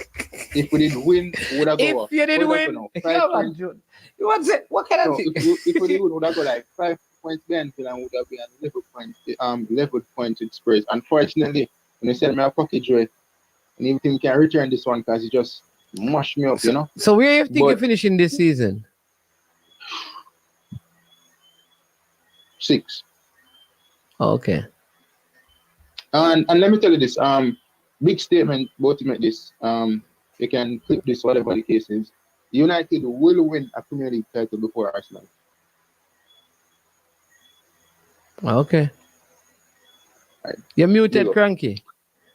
I guess we're not winning a title because I don't see you winning any title anytime soon. Big up Cranky and big up money. All right, 50-50. 50-50 was. I love the Man U fans and I love the Man U fans. You know what? I find Rio Ferdinand so ridiculous.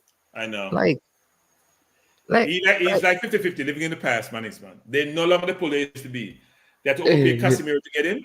They overpay for Anthony. They have to overpay for players to get them. That's what I'm saying. What is the pulling power? Money? They have more money to spend. Yeah, they have a lot of money. I mean, Martinez was money. The defender, that was with Ten Hag because Arsenal was looking at him, but Arsenal never really made a bid. Yeah, he was almost 40-something, almost 50 million, right? They've spent a lot of money, man. They just didn't spend wisely. Right now, I mean, Mourinho wanted to come to Arsenal. To what? Watch training? Remember, Mourinho wanted to coach Arsenal. Let's say watch training. We don't want Mourinho money, man. We don't want Mourinho. What is Arsenal's? What you want asking me? What is Arsenal's pulling power? Oh, you want a list? So let's start with the football. Beautiful football, attractive football, great fans, a stadium that is not falling apart. Great facilities. London, because there's nothing in Manchester except rain, nothing. Proper structure. The whole fans all over the world. We have everything that one needs in a football team. A coach. A coach and a manager. What else? Yeah, we have everything. We have everything you need, management. Right now in the Premier League, we have one of the. If you look at the top 10 centre back, there's an Arsenal player. Top 10 persons in midfield, an Arsenal player.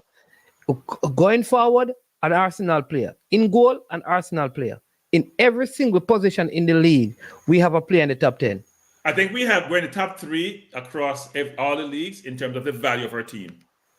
The starting 11. I think we're in the top 3 actually. So we're in a good place. All our players, we have management. We have not only are they good at management, they're young. Most of them are young. Yeah. Most of them are young. So we'll be around for a while. Listen, Liverpool, the stat that Liverpool have in the league, is more points, Arsenal has more goals and conceded less goals than Liverpool and Manchester City. Most goals in the league. Drew Forty says Arsenal is not an attractive club in comparison to United. That was then, not now. No, not now. When you're paying 70 million for a 30-year-old, it says all. It says it all. Yeah. Nobody does that. United can't give away the players. Nobody wants them. I'm not sure. Nobody wants them. What are we gonna do with them? Who's gonna buy Anthony? Who's gonna take Martial? Who's gonna take Casemiro? There are a bunch of players they have that nobody wants. But you know what, Cranky? I'm also happy that Arsenal is also not in none of these other competitions. I'm going to tell you why. Because you see, with these games that they're playing in midweek, it's going to affect them, I'm telling you. Especially because you know who Manchester play next, right? What are they playing? They're playing Man City. Man City. On Sunday.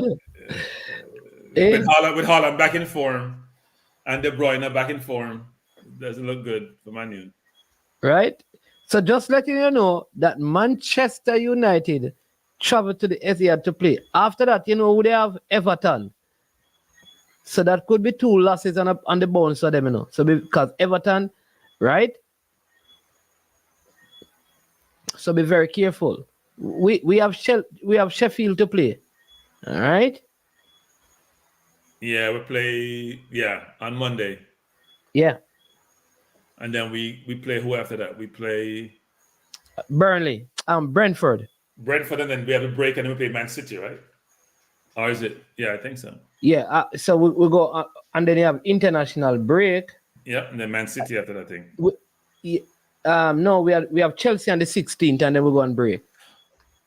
No, I'm saying after the break we have Man City. No, right? Yeah, so we have Brentford and Chelsea and then we go on the break.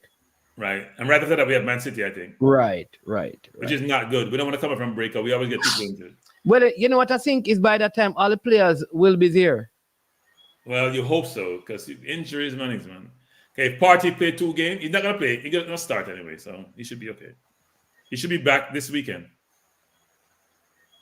But Jesus is still out, so not a good thing. No, he was on the bench. Man, say my fluid in the knee. I don't know what he's doing on the bench. His knees are problems. He says he's gonna manage him with his knee. He has knee problems. He's been World Cup. He got injured in the World Cup, and he's always been injured at City. He's always injured. Okay, but Tomiyasu should be back. Tomiyasu was the one they weren't sure about, but he's recovering well, yeah. Tomiyasu, Zinchenko, I think, is back. Partey is back. Jesus, they're managing his knee, and Tomiyasu is the one that was left. I would not play Jesus until the Chelsea game. I probably agree with that, actually. Because I don't think we need him for Sheffield. No, we don't need any players for Sheffield, actually. And yeah, I don't even think we need him for the Champions League. I think if we start Jorginho. No, we need him for Champions League. I think if we playing well. I think if we start Jorginho and Rice with the same Havertz, I think that is good enough in the Champions League against Porto at home. Havertz doesn't convert easy chance on man. This is 2 games in a row he gets 1-on-1 with keeper and didn't look like scoring. Right? It doesn't look like scoring. I mean, Saka bailed him out. And then the next game, he still missed. So he doesn't look like scoring from 1-on-1. Yeah. I think they're saying what's a Prisa leading 3-2 overtime it's gone into? Oh my word. Game gone into overtime. What game? The Champions League, Saprissa and leading Philly 3-2, yeah. Yeah. Oh my word. Everybody asking about Japan East now. Did he score? Or is he playing? Yeah, and think they get a red card, Philadelphia. Yeah, they got a red card. And Andre Blake not keeping. So Lowe didn't start or he came out the game? Yeah, he came on. In the 90th minute? Eh? I guess for overtime. Yeah, they gone into overtime. Whoa. Cavaliers play tomorrow. Where you saying that they should what? Do the bus sabotage? Yeah, I don't think they should turn up money, man. I don't think they should go. I would feign an injury. I'll just tell the bus, better so the bus break down. Well, they are convinced that they're gonna win. Manning's man. I'm convinced I'm gonna be rich one day, man. I'm convinced I'm gonna be rich. It's not happening. It's not happening. And people, listen, Cranky's channel is coming soon, you know. Yeah. I plan to talk a lot of stuff. Manning's man. Yeah, probably in a few weeks you'll see, you know. Yeah, I plan to talk a lot of stuff. Not just football, by the way. Not just football. Yeah. But no, I mean, it's gonna be ugly, man. Trust me. If they were to Jamaica and play that well on that bad field, man, can you imagine when they have a good surface to play on, and they're at home? It's gonna be ugly. I don't care who Cavalier brings out. I don't care who was injured and recovered. Because they look like a very organized team. Yeah, it looks cold like it's cold in Philadelphia, man.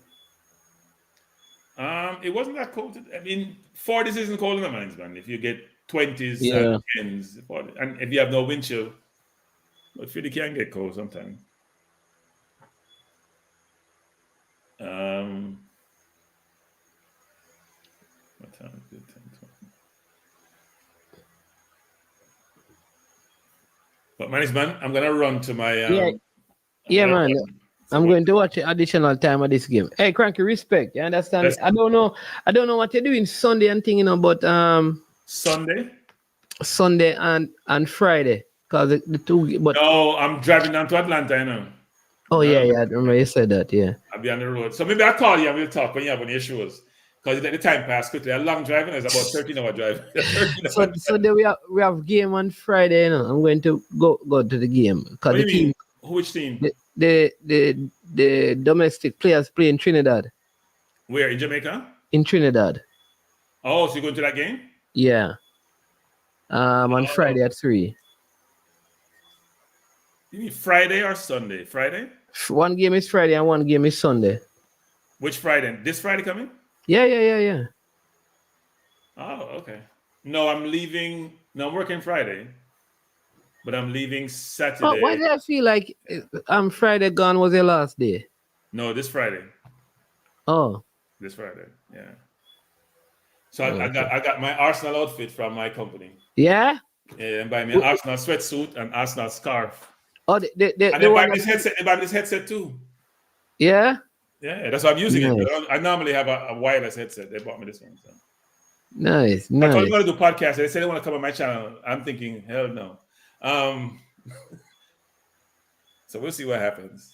You say you don't want them on your podcast.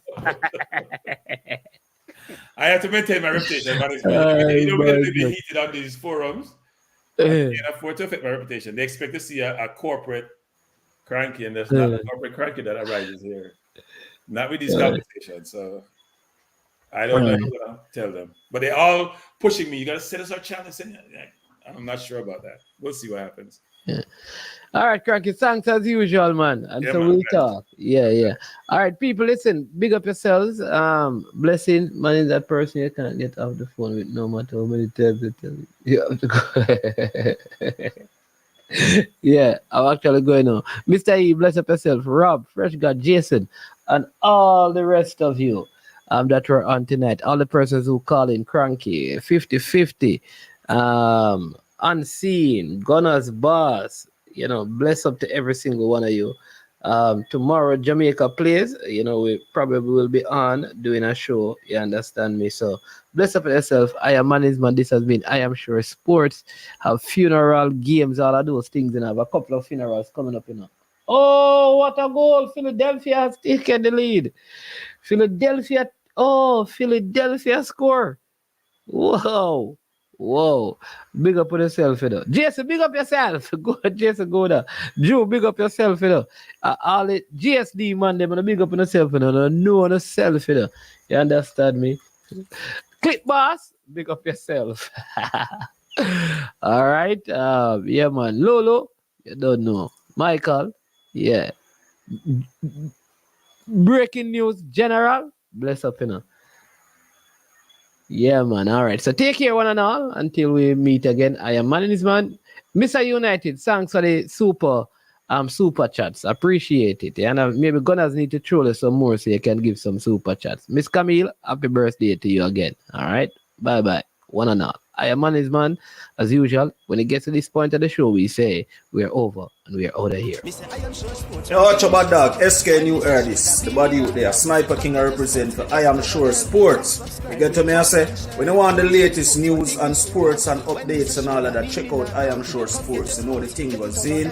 Remember, cover the whole island. Remember Kingston, Westmoreland, Galchester, Ocherase, Galtigo Bay, everywhere. I Am Sure Sports, check it out for the latest news and latest updates. Sniper King I represent. Where them feel like, yeah. Someone on for the food from young, from where they knee height. I Am Sure Sports. Yeah, dog.